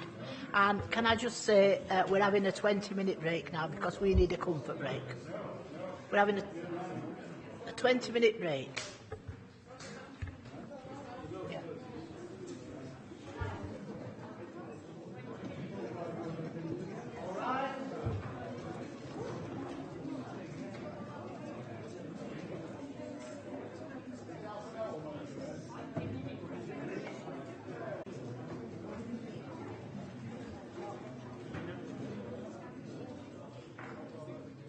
Councillor Sheard. Madam Mayor, on the grounds, and again, we have a resolution that has been to this council 4 times, and on the basis that, again, it is very close related to the previous resolution. Can I move that the council move this resolution forward to debate it now? That's resolution 18 on the Transpennine Railway.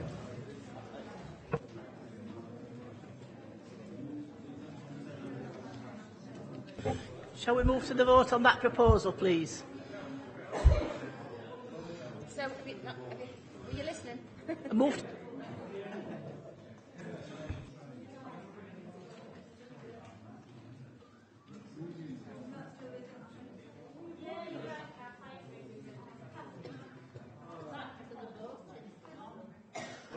Right, sorry, just for clarification, the vote that's going to take place now is a vote to bring forward agenda item 18 to be debated now. That's the debate on the electrification.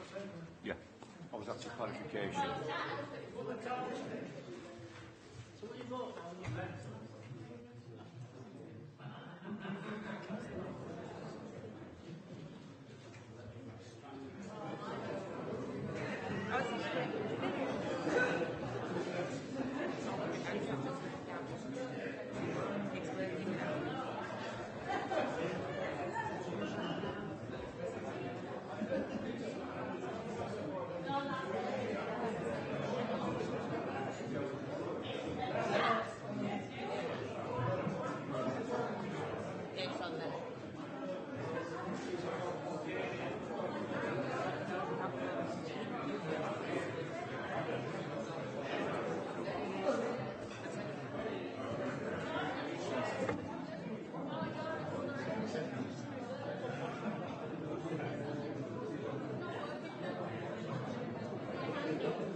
Right, that's passed. So that's passed. So let's move to the debate on agenda item 18.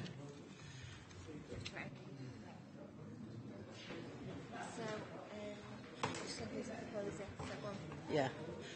The motion under the Council Procedure Rule 14 asks the Government's review on the electrification of the Transpennine Railway. Who's going to move this? Thank you. And who's going to second this? Right. Thank you, Councillor McBride. Thank you, Madam Mayor. I think we need an end to the conspiracy of silence which covers electrification of Transpennine Rail Link.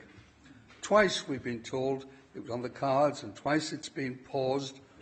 We were promised a decision in early 2018 and we still wait. We were told last summer that the government were not going to electrify the main line from Sheffield to London, nor the link to the southwest or in Cumbria. Transpennine was accordingly and at the same time paused. And at the same time, the government committed £25 billion to Crossrail 2, having already spent £15 billion on Crossrail 1. This gives us some idea of its priority for London and its contempt for the other British regions. This is most important to us in Kirklees because Transpennine and the M62 are the main arteries for this borough and particularly our main towns of Huddersfield and Dewsbury. Our connectivity by road and rail and canal were the key to our existence and remain critical for our survival. We were told by Network Rail that they had costed and identified 3 proposals for Transpennine, one with and one without full electrification and one involving a hybrid train which will also use diesel. We know that anything but full electrification will be a cheapskate solution to the problem of a rail link, which is not only key to Kirklees but which links our main ports in the north and all arterial links between northern cities of Liverpool, Manchester, Leeds, Hull, Newcastle, Middlesbrough and York, all except Sheffield. So it's a crucial investment in the whole northern economy, more important for industry, commerce and manufacturing in Britain than HS2. This is why we need a decision most urgently. We gather from Network Rail that their cheaper solution, which would involve a hybrid train, would give us significant improvements in in time terms, particularly in Kirklees. It would mean Huddersfield to Leeds in less than 15 minutes, with 6 trains an hour and 25 minutes to Manchester. This means that for purposes of work and business, we become satellites of these two great cities, which will have this will have a transformational effect on living and office space in the centre of our two main towns. So what I'm saying about Huddersfield almost equally applies to Dewsbury. So for Kirklees, the northern economy, and most importantly our people, the decision is most crucial and urgent. We need this investment to keep our industries and our town town together. Last we heard was that the commitment was for £3 billion, and we know that most of that money would be spent in Kirklees. It would be spent on signalling, on bridges, on stations, rail alignments and tunnels. If we had the go-ahead, we could prepare our schools, our colleges, universities to train for the skills that will be forthcoming. I believe ultimately this decision will be made, and it will be of huge benefit to Kirklees for all of those reasons, for employment and for making our major towns most attractive for future investment. I move this motion, Chair. Thank you, Councillor McBride. Councillor Mather. Thank you, Madam Mayor. I rise to second this motion. This is twice the government has poured investment into the Transpennine. It took this approach to Leeds Supertram and then abandoned it. This is but the latest in this saga of unfulfilled promises to the north. The government has committed, excuse me, let me continue. The government has committed to the north-south link, HS2, but for the north and east-west link is equally important. We see the future in linking our northern conurbations and Transpennine as the key to that linkage. We believe in the northern powerhouse when we have evidence of commitment. The city region and the LEP has already expressed their dismay at the review of the original decision to electrify Transpennine, and they are joined by all the city regions in the path of Transpennine. The alternative, which is now being discussed, hybrid diesel-electric units, is old technology and fuel inefficient. Are we to be fobbed off with this token gesture whilst real investment is focused on the south? It was originally proposed that electrification be finished by 2018, then 2020, but now we know not when. Thank you. Thank you, Councillor Khan. Councillor Andrew Pitt.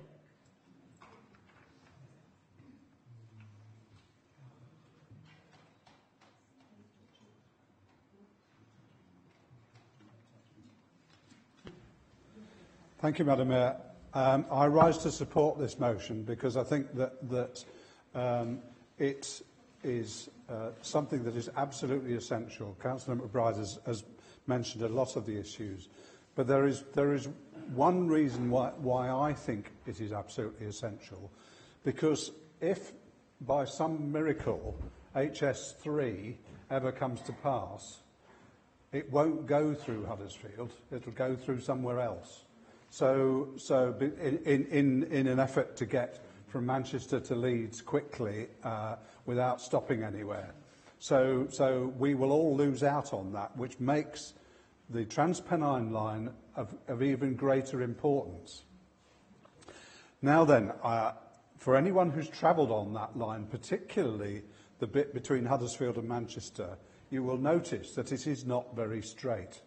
Particularly the other side of the Pennines, and speeds cannot be raised very much. But with electrification, you can do that. You probably need to bank the track so that it. Yeah. Well. Yes. Yeah. But it's all part. It's all in the interests of us getting better communications with the outside world.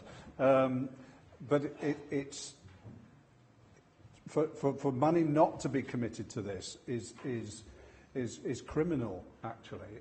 And I speak as one who grew up in the southeast, where electrified railways were the norm, and very efficient at that. So I just don't understand. Well, I can understand because people are southeast obsessed in the government, and possibly most governments, not just a Conservative one.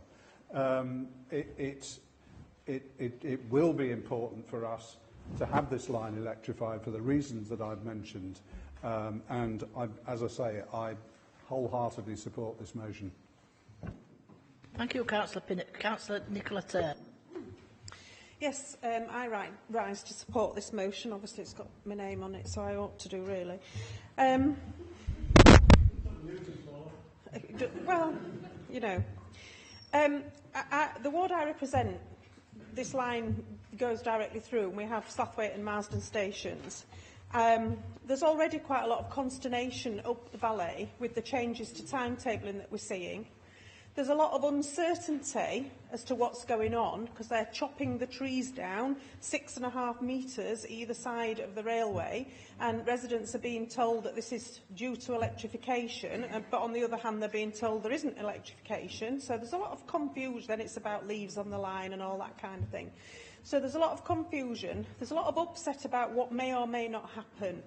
And the problem with all of this is, when people are uncertain, and they're making choices. Shall I buy a car? Shall I use the train?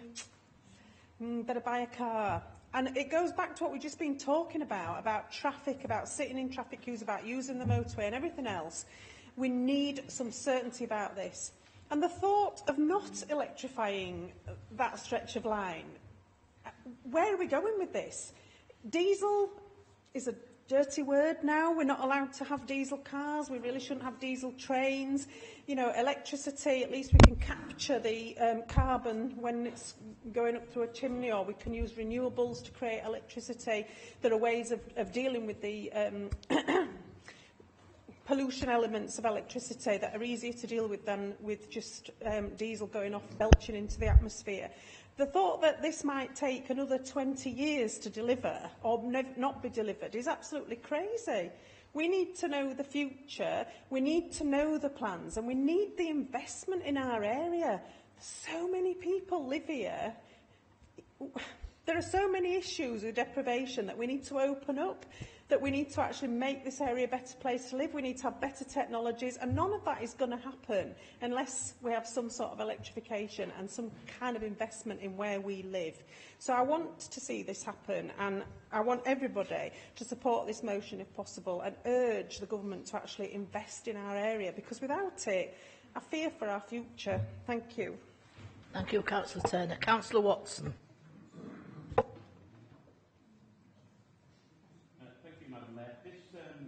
Tonight is supposed to be about holding the executive to account, and by gerrymandering the agenda, we haven't had a single issue put to hold the executive to account. Can I move a motion, therefore? I'd like to move a closure motion under Council Rule 18, Rules of Debate, subparagraph 17, subparagraph A, that the question now be put.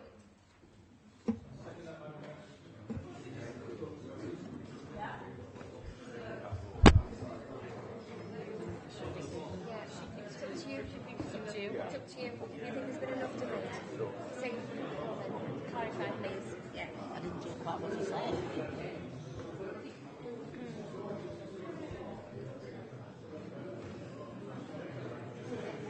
Right.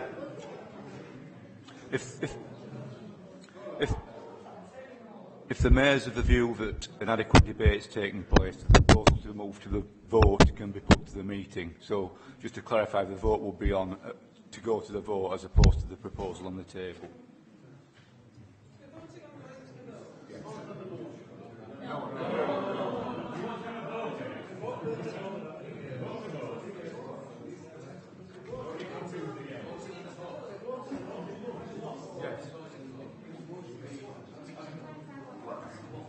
So the vote is that the motion be put.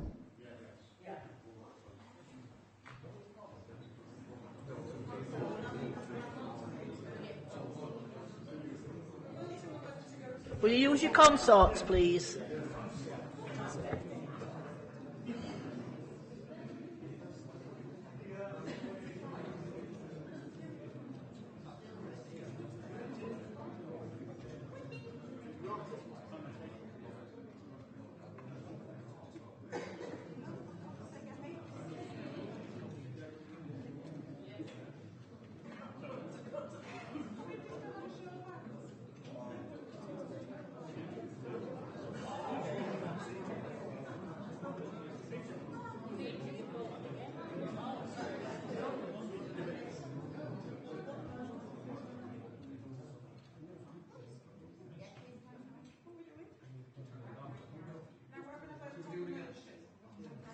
Right, that vote was carried, so we're now going to go to a vote on the motion as proposed.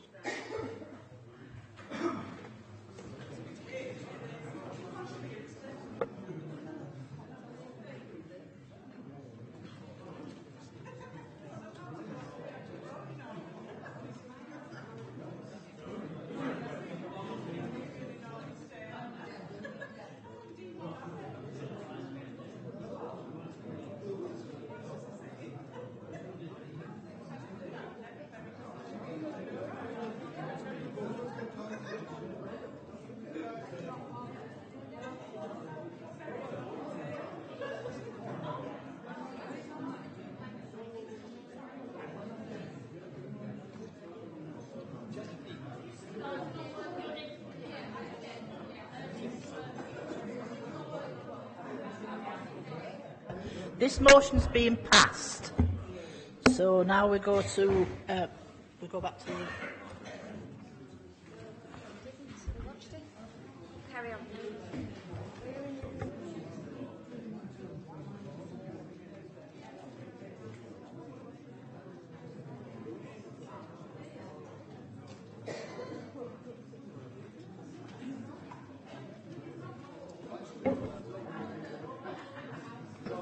item 8, the devolution update report.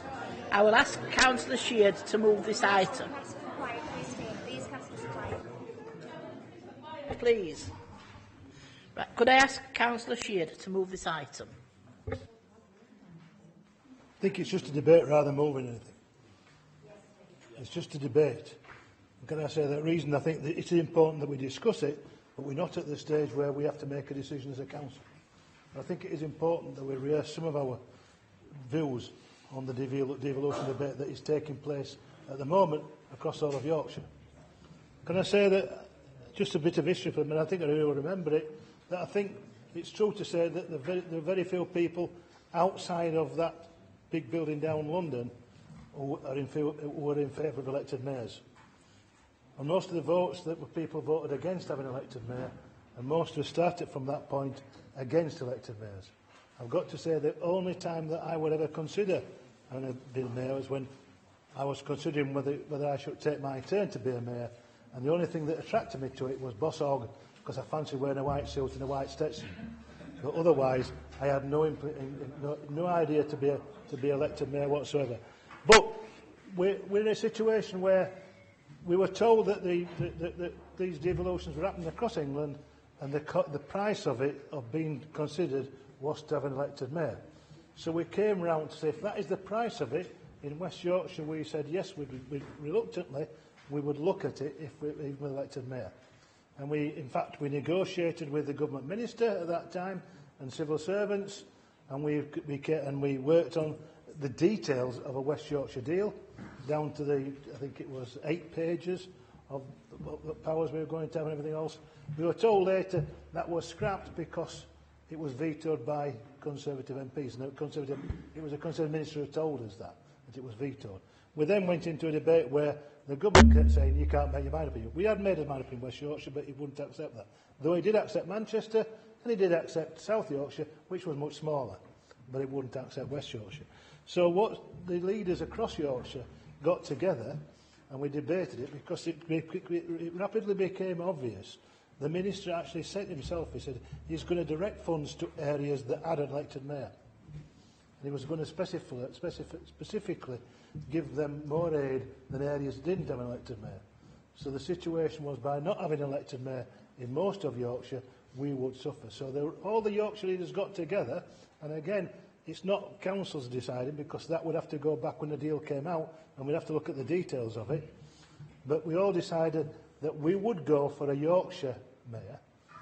The only two authorities that didn't go for it were Sheffield and Rotherham, and Barnsley and Doncaster were sort of railroaded into the South Yorkshire deal, but on the proviso that they could join a West Yorkshire one, an all Yorkshire deal if that came up in a future time. We're not in a situation where we've talked about, anybody's discussed how that works, what happens below and what happens below a mayor. I think this council, in a long debate 2 or 3 years ago, decided that we would prefer an elected assembly below the mayor, like they have in London. And I think this council decided that. And I don't think my view was changed on that, but at the end of the day, we're going to have to decide what's offered to us.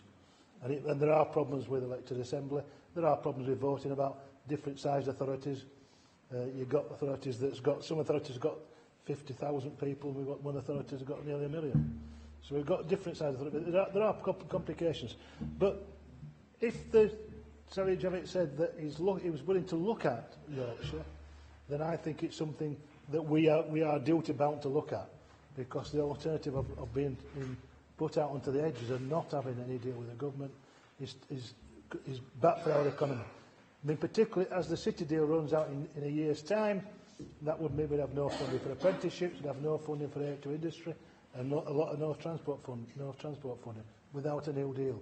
So I think we need to be involved in the debate. We need to get more information about what's happening.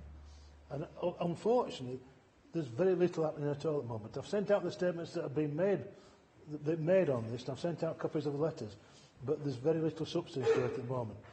The only deal that seems to be on the table at the moment is a deal for all of Yorkshire, excluding Sheffield and Rotherham. And I just think that we need to be more and more aware of it, because it will happen. Something will happen in the next 18 months or so, and I think it's important that we are aware of the alternatives that we have on that. Thank you. I don't want to keep the council longer. Are there any comments on this matter? Councillor McBride.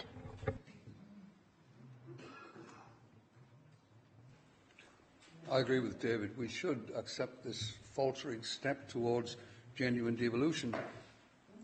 I think the government might accept a devolution based on the geography of Yorkshire, and the fact that virtually every Yorkshire local authority has signed up to it, I think, is itself significant. I think more significant is the concept of Yorkshire. And I think, irrespective of what we think about the devolution deal, if the people of Yorkshire are not fully involved and committed to what we're wanting to be devolved, then it's worthless.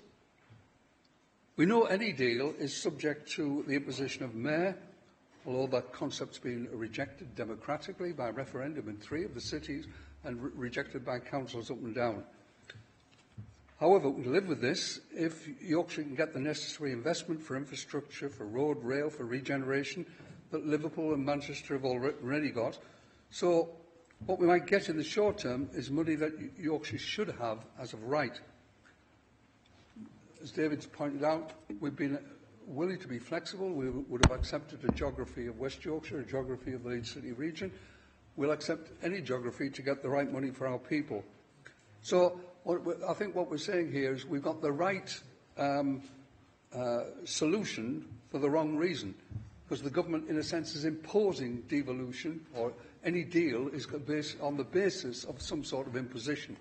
However, once the public get the idea that there is something that they can identify with Yorkshire, their ambitions will be much greater. They will want accountability. They will recognise that we're in population as big as Scotland, twice as big as Wales, and 3 times as big as Ireland. And then they'll recognise, but Scotland's got a parliament and the other 2 have got assemblies, and we've got one mayor. Can one mayor run all that? And the answer is undoubtedly not in an accountable way. So I think this will bring to light an ambition and a reality and a concept which I think the people of Yorkshire will ultimately appreciate and welcome. And the idea that this is more bureaucracy is utter nonsense, because what we have at the moment is a series of quango bureaucracies, LEPs, Nobody elected any of them. Nobody elected directly the combined authorities. And I think I'm not knocking the leaders who are trying to play a role there, but they're not directly elected. So what we have now is a bureaucracy in West Yorkshire and its counterparts throughout, which really isn't fundamentally accountable to directly elected people. The people of Yorkshire have a right to that. Thank you, Councillor McBride. Councillor Marchington.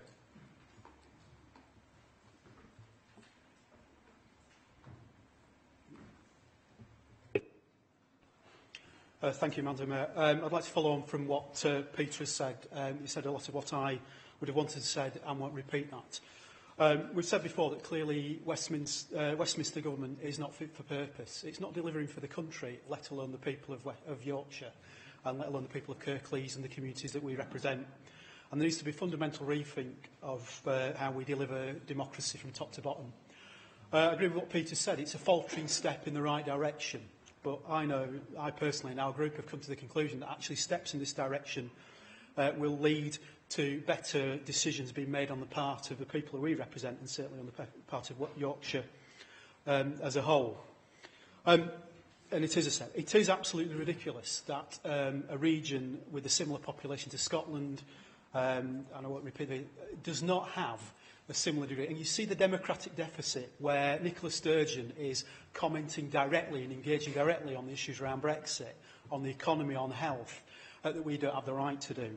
It was really brought home to me the other week when the elected Mayor of Greater Manchester brings HS3 into the link, and Councillor Pinnock and others, they've got a voice, and we in Yorkshire do not have that. And it is imperative we make those steps in the right direction. This has progressed since we started talking about it. We started off talking about the Leeds City region and Barnsley. Was Barnsley going to go with South Yorkshire? Was it going to go with West Yorkshire? Harrogate throwing a spanner in the works. Councillor Cooper's not here. All that. It's fundamentally changed. All bar two of the Yorkshire authorities realise that this is in the right direction, and we should be in that. Just echo all the stuff about, if we have to have a mayor then to do that, that's fine. But that is a short-term solution. It is not the right way. And if you look again, going back to the work that was done on Democracy Commission, and what I believe, I think there was all sorts of exciting ways of local government, whether it was in Seattle in North America or in Melbourne in Australia. But actually the most exciting one was Stuttgart, where actually that integration between all sectors of the economy, not just politicians, but industry and local people, which made a fundamental difference to the health and well-being and the economy of that area. They had a say in that, and we do not have that. There is a democratic deficit, and it needs to be addressed. Thank you. Thank you, Councillor Matchington. Councillor Pandor.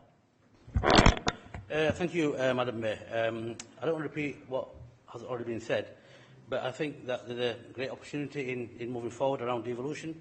Devolution, in whatever form it will take, will actually transform society, it'll transform the place, and it'll bring much needed infrastructure into Kirklees and the region.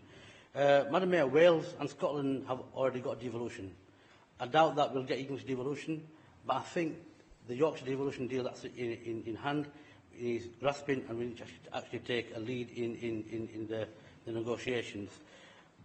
We need to put that pride back into Yorkshire and be in English, and that will actually make sure that we actually move forward, Madam Mayor. We need to be progressive and make sure that we're inclusive, and we make sure that the Yorkshire that we know reflects the diversity it serves. Madam Mayor, many of you will know that UK is the most centralised state in Europe, and quite frankly, it's badly governed. We have a divided nation. In Yorkshire, 58% voted to leave the EU. That is quite a staggering statistic. But the only way we can actually make sure that that divided nation actually is united is through the devolution deal.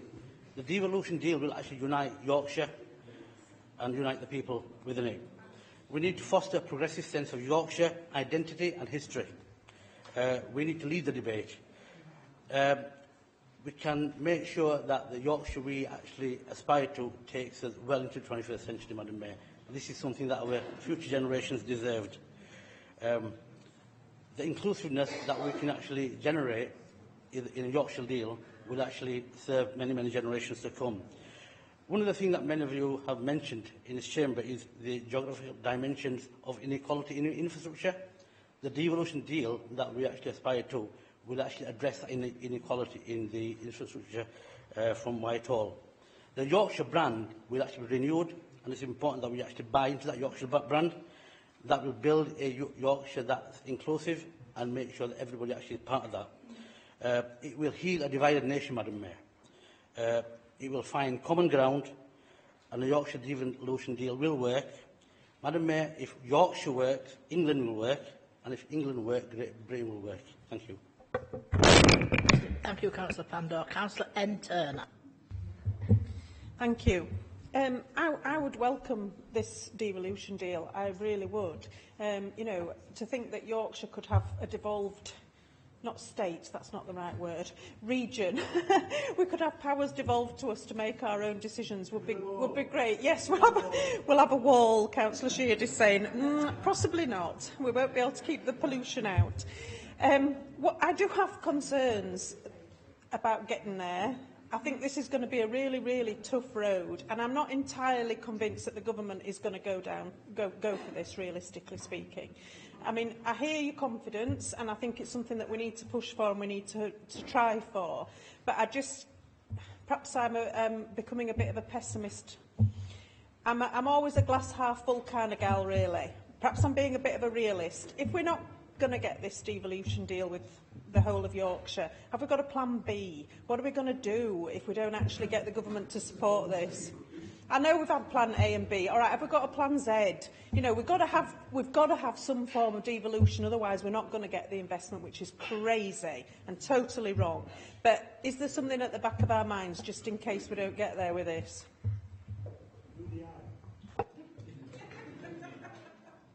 Thank you, Councillor Turner. Thank you, Madam Mayor. Just very briefly, and sort of echoing a little bit what Peter was saying, but I will correct him, Yorkshire has slightly larger population than Scotland. We have a larger population than Norway, just slightly under Denmark and certainly more than Ireland. So a lot of European countries that have a democratically elected parliament have, you know, greater representation than we do. I think we have to work with other authorities within Yorkshire to develop this and try our best to get the best deal. One of the things that concerns me is the idea of having a cabinet of council leaders, 18 to 20, depending on who's in the game, of representatives of quite small populations to quite large populations, and how does that work, and where's the voting in that? So I think it is something to be pursued, and we have to be in the conversation, and we have to put the pressure on, but there are concerns, and you know, the idea of the investment fund of 3.75 billion sounds great until you say 125 million a year for 30 years. Doesn't sound quite so great. But I don't think it can be compared with like Greater Manchester. That's 10 local authorities with quite a tight geography. Yorkshire's a different deal. I think it will not be an easy ride, but I think we have to be participants in this. And we have to push for a true and proper democratic elected assembly. Thank you. Hendrick. When Councillor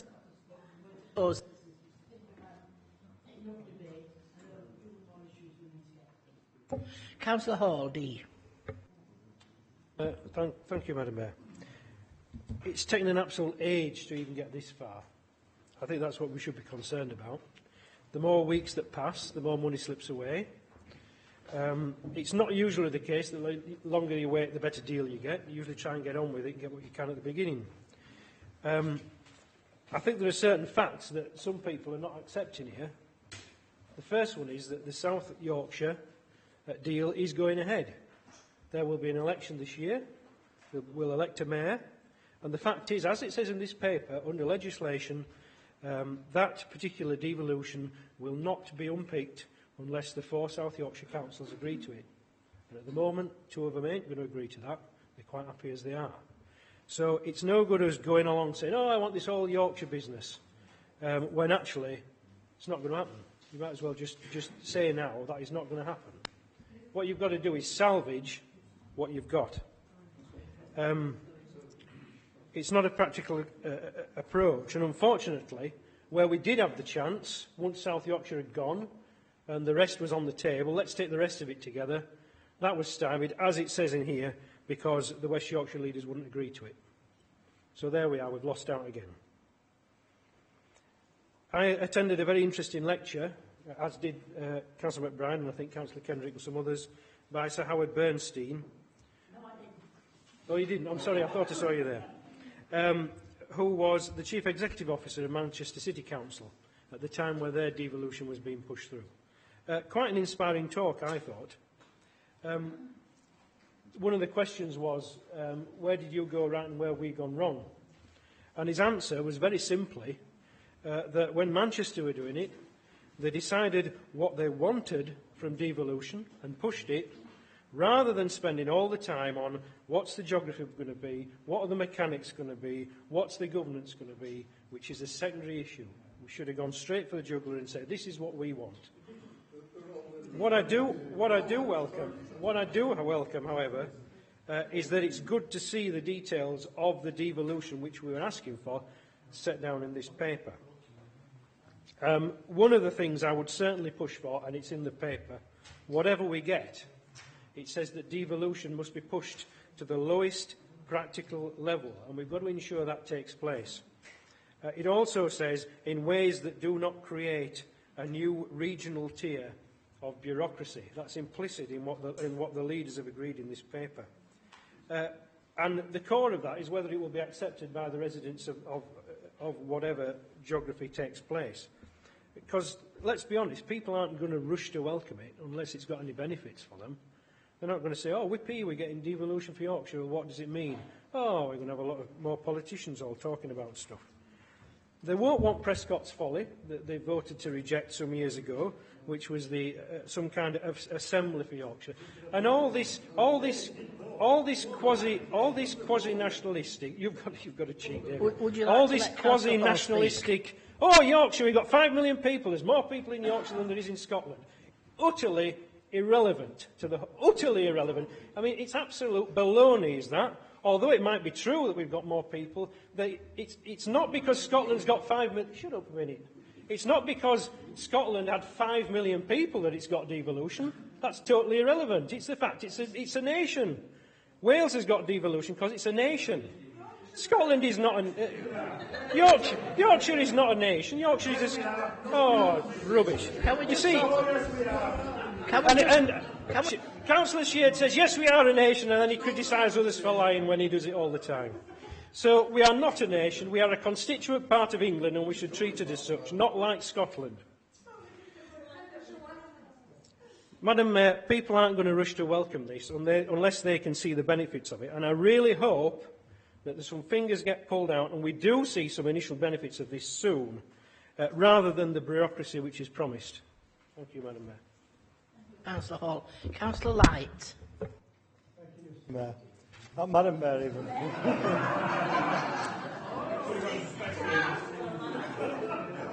Oh, come on, I've allowed one fraudulent slip tonight.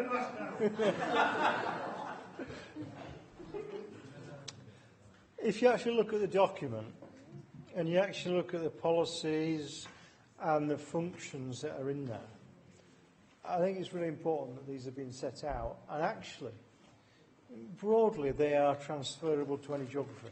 I think that's really quite powerful. I've been in this debate on devolution for more years than I can remember, and we've argued over geography and we've argued over function, but I'm very much in the position now where the most important thing for this council, for West Yorkshire and probably for the whole of Yorkshire, is that we get a deal or a number of deals for our county. And in my view, that must involve a mayor or a series of mayors, directly elected mayors. And I say that for two very clear reasons. The first is because that's what will unlock the dosh. Let's be practical about it, and that's, because that's how government is thinking. But the second is probably just as important now, is that the Mayor of Manchester, this isn't about his politics, him as an individual, his office as the Mayor of Manchester, is opening more doors than we could ever sniff the footstep of. That sounds strange, but it's actually true. Because what happens is the mayoral office is accessing influence that David, as leader, couldn't ever get near to. And neither could anybody else. And we might not like that, but it's a reality. And that's why I think it's really important that if we look at the way things are developing, unless we have some form of regional mayoral governance for Yorkshire, then we will lose out. And I see it in other ways. I work across local government and other areas. I see how other bodies, public and private, are aligning themselves. So they care about what the Mayor of Manchester and the Mayor of Liverpool say in their manifestos. They couldn't give a monkey's what David says in his, but they care because it matters. And I think that's a fundamental issue we've got to grasp with. So a deal to me is more important than anything.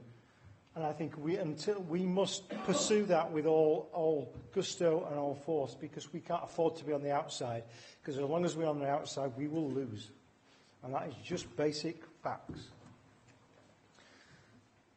What we have to do, I think, is get the detail underneath that deal right. And I think some of the policy and functions that this paper provides helps us with that. However, I think the governance issue, all right, it might be secondary in some ways, but to me it's fundamental in terms of getting the long-term position right, is something I think we need to address, and I'm not happy with what's in here.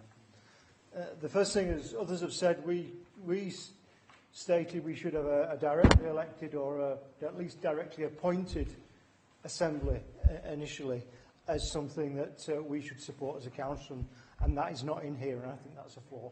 And I hope we will push that, continue to push that. Secondly, this idea of a cabinet of leaders. Well, it might work for Manchester with 10 leaders. It might even work in Birmingham. But it ain't going to work in Yorkshire or any subset of Yorkshire. And I think David has been quite strident in that you can't really be a leader and a combined authority cabinet member in that way, because they are different functions. And I agree with that.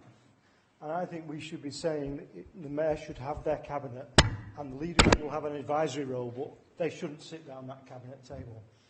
To me, this proposal is very much around forming a leaders' club rather than forming a democratic regional body. And I think that's wrong. And I think we need to get that right. You look at the references, throwaway references to area subcommittees. Well, I don't even understand what they're trying to get out there, because if the power of decisions are still around that leaders' table, as we all know they will be, then that's not area subcommittee's real power. A throwaway line about overview and scrutiny, hugely important, is having a proper overview and scrutiny, but you need to actually put that into terms of what that actually means. And also, I think it's really important that we look at what we're going to achieve and how we're going to do that.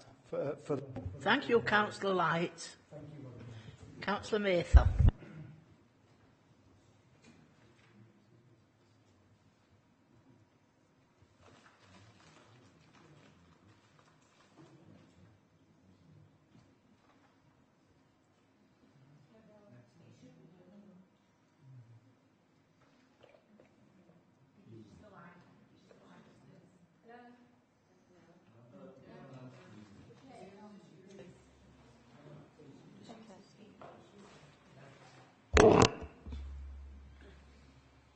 Thank you, Madam Mayor.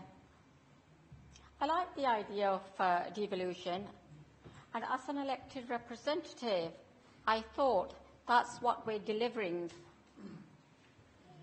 services together with our residents. Local authorities, for me, are a form of devolution down to the communities. However, today I arise with a heavy heart, whilst recognising the progress made on One Yorkshire. I have deep misgivings about the Tory government intentions and hope that I'm proven wrong. Do you really think that beyond the initial sweetness deal, that the Tories would be any more generous than they have been so far with local authorities? I see another unnecessary bureaucracy to hold on to the money before it trickles down to local councils. I remember Yorkshire people voted a resounding no to elected mayors. But, alas, whatever happens, we need an assembly below the mayor for proper accountability and representation. And lastly, I believe it's beggars' belief that as a council we're on our knees and being told by the Tories that without a mayor we cannot access much needed funding. Funding which may not exist, just like the promise on that double-decker bus for the NHS. Thank you, Madam Mayor. Thank you, Councillor Mather. Councillor Scott. Thank you, Madam Mayor. I just want to remind members in the Chamber the cross-party working that we did in the Democracy Commission, and there was an element in that report and some of the findings that actually spoke on regional devolution. And one of the quotes was, if it's done well, it can provide opportunities and potential solutions. So local identity does matter, people and places do matter, and people in Kirklees are worried about the weakening and the sense of local identity. So it's up to us to ensure that our communities feel part of this journey.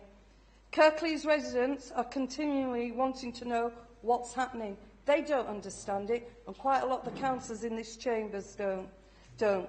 Councillors should be the ones that head up the local dialogue for their communities and support and bring it back to Chamber and to feed into the strategic approaches whatever way we should go. And Kirklees is strongly placed to access lots of opportunities. The flow of information to and from on this is crucial on whether we make a decision around the mayor, what the deal is and what the detail is. But local people matter. They need to know what tiers and when they can be informed and what they should know. So I'm saying, yes, Yorkshire does matter, but the people that come first and foremost to me is the people here in Kirklees. Thank you very much, Councillor Scott.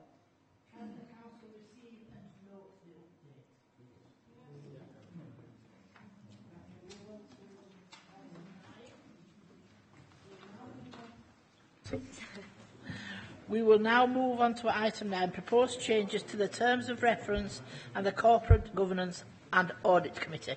Can I please ask Councillor Richards to move this item?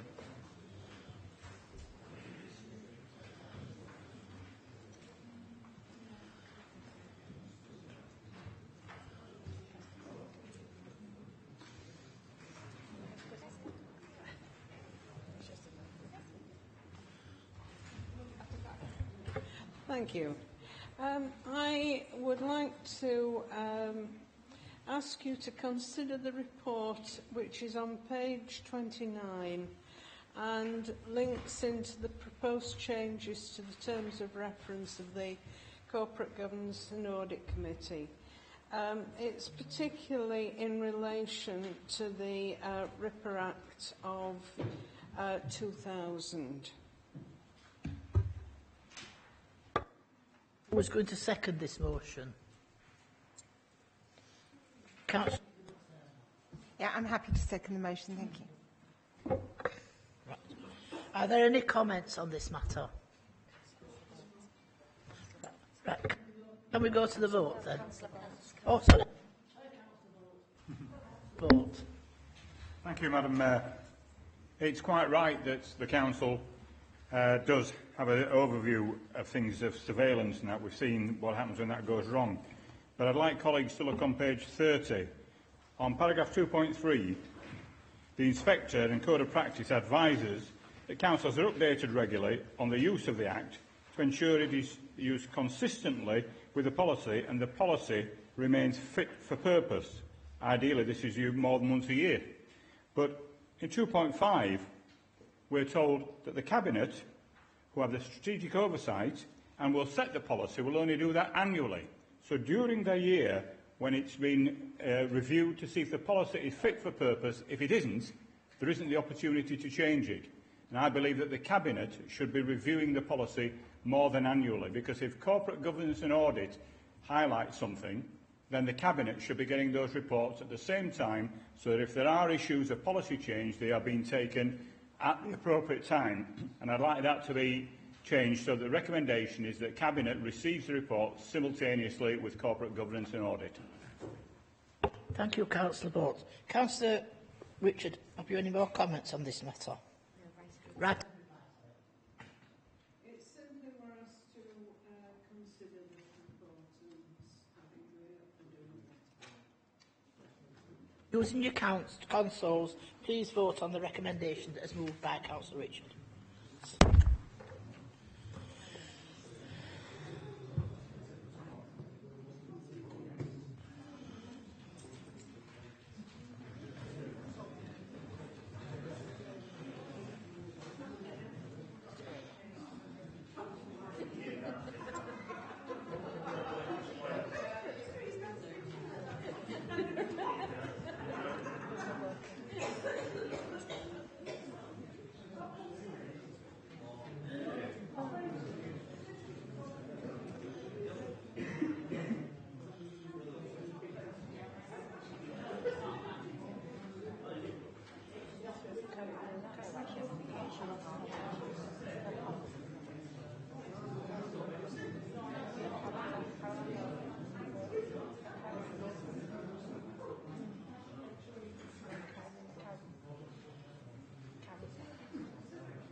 Right.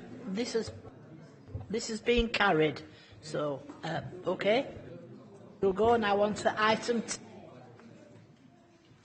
the report of Members' Allowances Independent Review Panel. Can I ask Councillor Richards to move this item?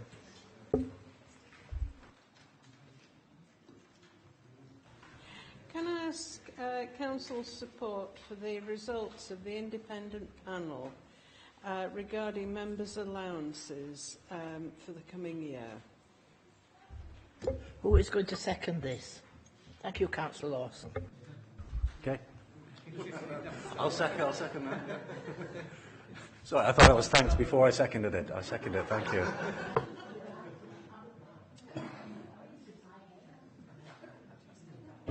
Are there any comments on this?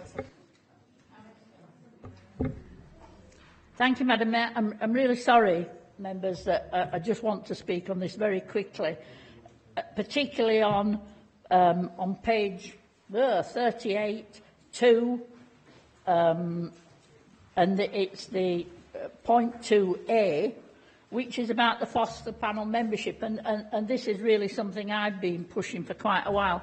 Foster panel tries to meet once a week nowadays because of the volumes and about getting foster parents accepted and getting children and young people matched to foster parents. At the moment, the current system is there are only 2 places on foster panel. Myself and Councillor Kath Taylor, I think, have fulfilled those for quite some while. I've recently resigned because I have the children's portfolio. And during this last year, I don't know how Councillor Taylor's managed, but I think I've managed to attend 3 because I just cannot, I couldn't find the time to do that. My recommendation and my proposal, and I hope the group business managers look at it, is that there should be a larger pool of councillors to be drawn on. It doesn't have to have a councillor on foster panels, but it does help to engage that. And actually, people in this chamber constantly talk about them being corporate parents. Well, put your actions where your mouth is what I'm saying. So I absolutely recommend this way of doing it, because when it was an SRA, it did prevent more members being participants, and I would highly recommend this. Thank you, Councillor Kendrick. Councillor Richards, would you like a right to reply? Could I just thoroughly support Councillor Kendrick's comments and hope that lots of people will become full corporate parents? You all move to your consoles and vote now, please.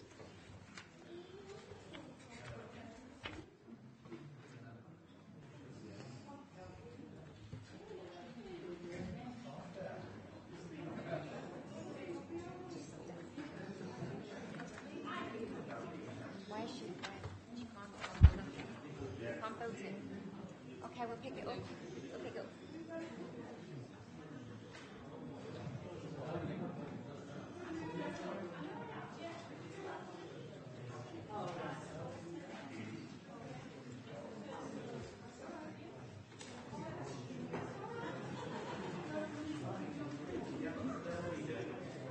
Okay, that's carried. Thank you. That's carried. So we can now go on to item 11.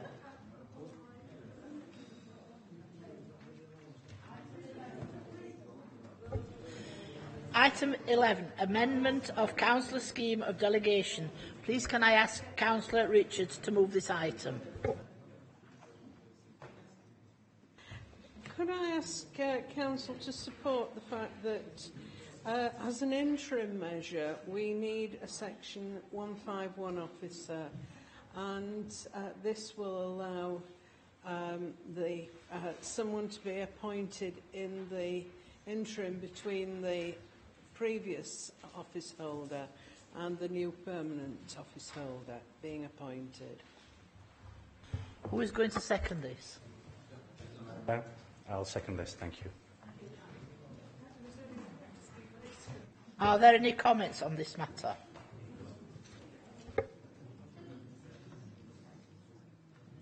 Councillor Sims. Thank you, Madam Mayor. Why, at this crucial time with finances, have we been left in limbo land and a laughingstock? We have had to seek support from Calderdale for finance, Leeds for children's services, Wakefield for some of our auditing. What's Bradford going to do for us? Why have we got a Kirklees? Why haven't we got the strategy in place that makes that top-level executives, like we've lost, not be able to do it so easily? Why have we not contracts of employment with these senior posts that give us at least 6 months' notice so that recruitment can take place and transition of duties can be passed on to the new post holders? At these executive pay levels, it is at least we should have. The mismanagement of this by the Cabinet has left us in a very precarious position. Thank you. Thank you, Councillor Sim.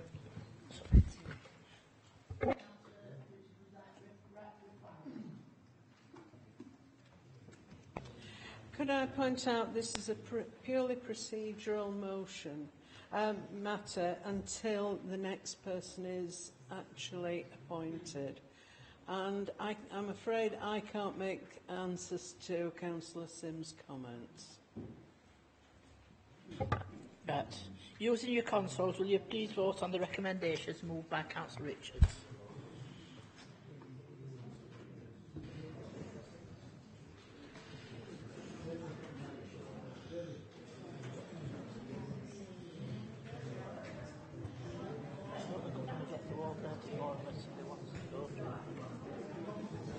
Can I just say we're on a good 9 o'clock?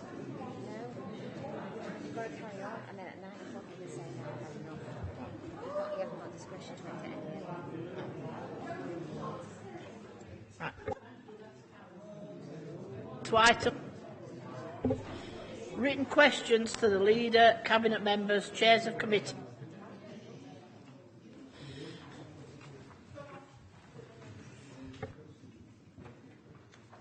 Councillor Asif.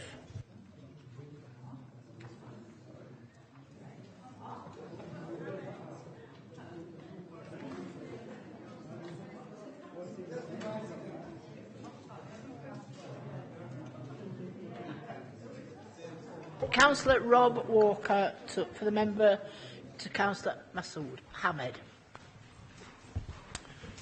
Thank you, Madam Mayor. Following the Government's announcement on the 13th of March of changes to the eligibility for free school meals for working families in receipt of universal credit, how many children in Kirklees are set to lose out on free school meals? Thank you, Councillor Walker. Councillor Mahmood.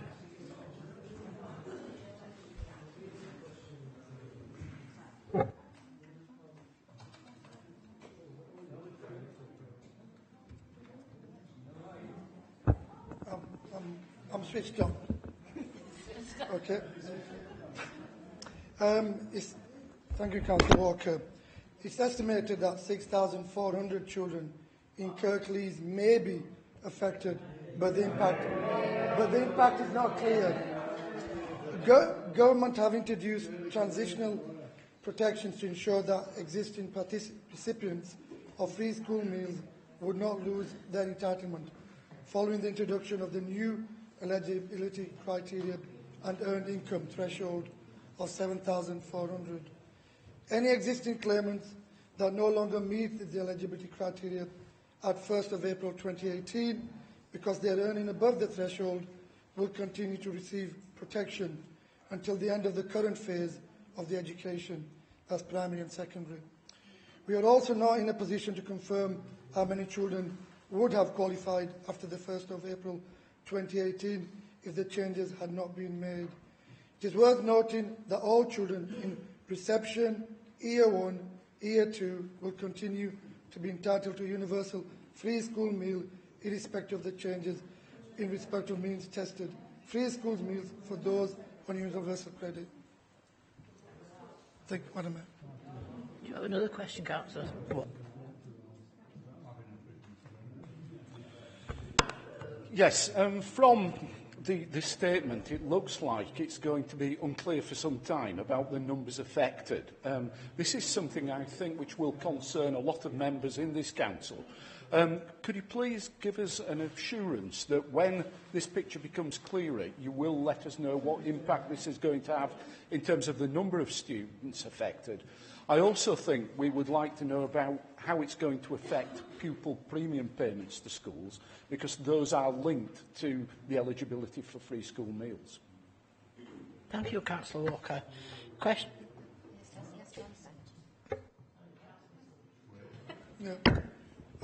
At the moment, I haven't got the numbers at hand to tell you, and we won't know that as well until at the 1st of April. And also in terms of pupil premium cases are managed by DWP at the moment. Thank you.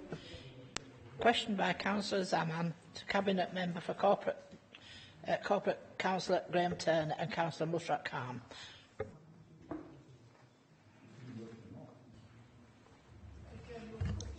Thank you, Madam Mayor. Why are the nation's roads getting worse?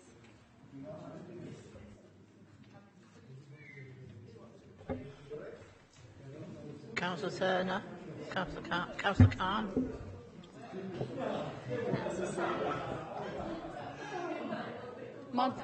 Could we have a little bit of quiet, please? Thank you. You are quite right to point out that our roads as a nation are getting worse, in particular our residential roads. The chairman of the asphalt...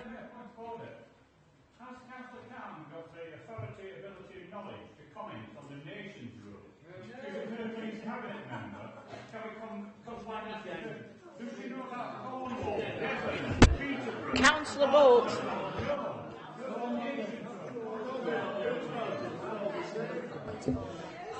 Councillor Bolt, it is not a point of order. Carry on, Councillor Khan.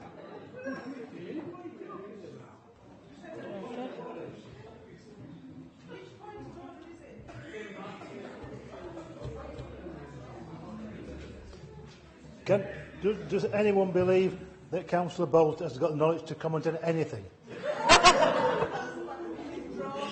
Please sit down, Councillor Khan. Councillor Khan, carry on. Councillor Walker.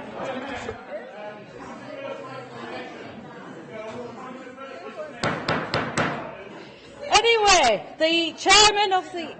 Right. All sit down, please, and let Councillor Khan answer. Oh, for goodness...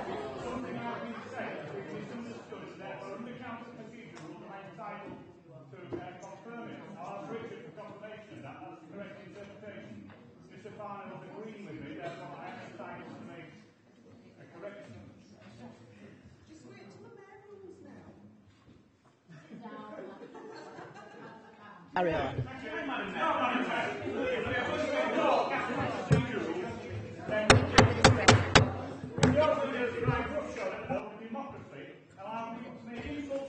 that without allowing a member to correct it. It's a shameful carry on for your last meeting, Madam Mayor. Well, I think at my discretion, we're going to let Councillor Khan carry on. Madam Mayor, follow the rules. The rules say I'm entitled to be heard on a point of order. I'm entitled to speak, as the rules say. My point of order is that these questions are to be for Cabinet members within their remit. National roads are not within her remit. It is a valid point of order.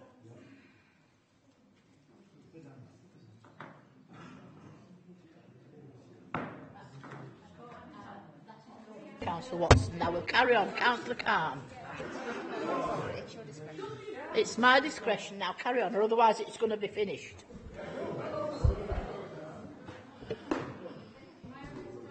Yes. It's up.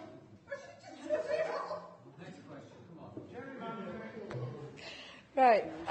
The chairman of the Asphalt Industry Alliance states that one in six of our local roads will not be fit for purpose in 5 years' time, and that local authorities need over 12 billion to bring the network up to scratch. However, decreasing funding isn't the only problem. The government's asset management strategy very strictly dictates where the capital can be spent, which is predominantly on what you would probably think as main roads. Failure to adhere to this will result in the funding being withdrawn based on tiers of compliance. The incentive fund, introduced in April 2016 by the Tory government, is a system of penalisation and prevents council from fixing the worst roads. Penalties of millions of pounds ensue if the criteria for the incentive fund are not met. In practice, this means that the limited resources are directed to maintenance of principal A, B and C roads and not in residential streets. The incentive fund is dependent upon compliance with the government's directive to divert resources from unclassified roads to principal roads. Under this regime, a council loses its ability to respond to residents' requests to fix streets in total disrepair. It's not necessarily worst first. We have to look to preserve those roads that may fail in the future. Cash-strapped highways teams have to prioritise maintenance activity with a disastrous effect on overall road condition. Although the number of roads classified as good has increased in England and Wales, so has the number of those classed as poor. This is clearly not sustainable in the long term, and many highways engineers have warned of a tipping point ahead. In the face of this shocking underfunding from central government, the efficiencies achieved by hard-pressed highways teams through proper asset management should be applauded. Working smarter, greater collaboration and improved communication are all contributing to their ability to do more with less, though there will come a point when there are no further efficiency savings to be found. This year's annual Local Authority Road Maintenance Survey also recognises the north-south divide. This disparity is due to the government's policy of unfair allocation of funding. The government's highway funding allocation needs system is based on principles that favour some local authorities over others. Thank you. Right. Do you have a supplementary, Councillor Zaman? Do you have a... No? Right. Question by Councillor Richard Smith, to Cabinet Member for Economy, Councillor Peter McBride. Thank you, Madam Mayor. Given that the Secretary of State for Transport has recently announced a specific bypass fund, has the Cabinet Member looked at the criteria to see if Flockton or other proposed schemes fit? And can the Cabinet Member inform members of his view on an application for a Flockton bypass? Councillor McBride. Madam Mayor, the Secretary of State's been specific about the fund. He's not been specific about the criteria and the scope of the fund. However, you want my comment about the Flockton bypass. I don't think that would be a sensible way to spend money. There are safety problems in that area, and I think other funding, smaller amounts, would be appropriate. If we were to have a bypass, believe me, you would have the problem just transferred further down the road, because there's a bigger problem on Bog Green Lane and Lyly Lane, and really it would be most responsible just to do that little bit. There is a case for doing the whole lot. One time it was called the M1-M62 link. If we could get the money for that, wonderful. But that isn't on offer at the moment. So I would try to be helpful with regard to the safety issues, which I think is the thing that's mainly concerned you. But as far as trying to bid for this funding, I don't think it's appropriate. Thank you, Councillor McBride. Do you have a supplementary, Councillor Smith? The Kirkburton Ward Council has recently hosted a visit for the Chief Executive of this council to visit Flockton to see how serious the issues are, especially regarding children walking to school. And I'm pleased you referenced the safety concerns that we have. Will you commit to walking along Barnsley Road in Flockton so you can see for yourself why this bypass is so badly needed on road safety grounds, particularly for pedestrians? And also, perhaps, could you spend some time observing traffic on Barnsley Road so you're actually aware of the congestion issues, which also make the construction of a bypass a necessity? McBride. Many times, I don't know exactly. I don't need to walk it any further. I think more appropriately would be officers with their technical expertise to look at it more effectively, and I will ensure that that does happen.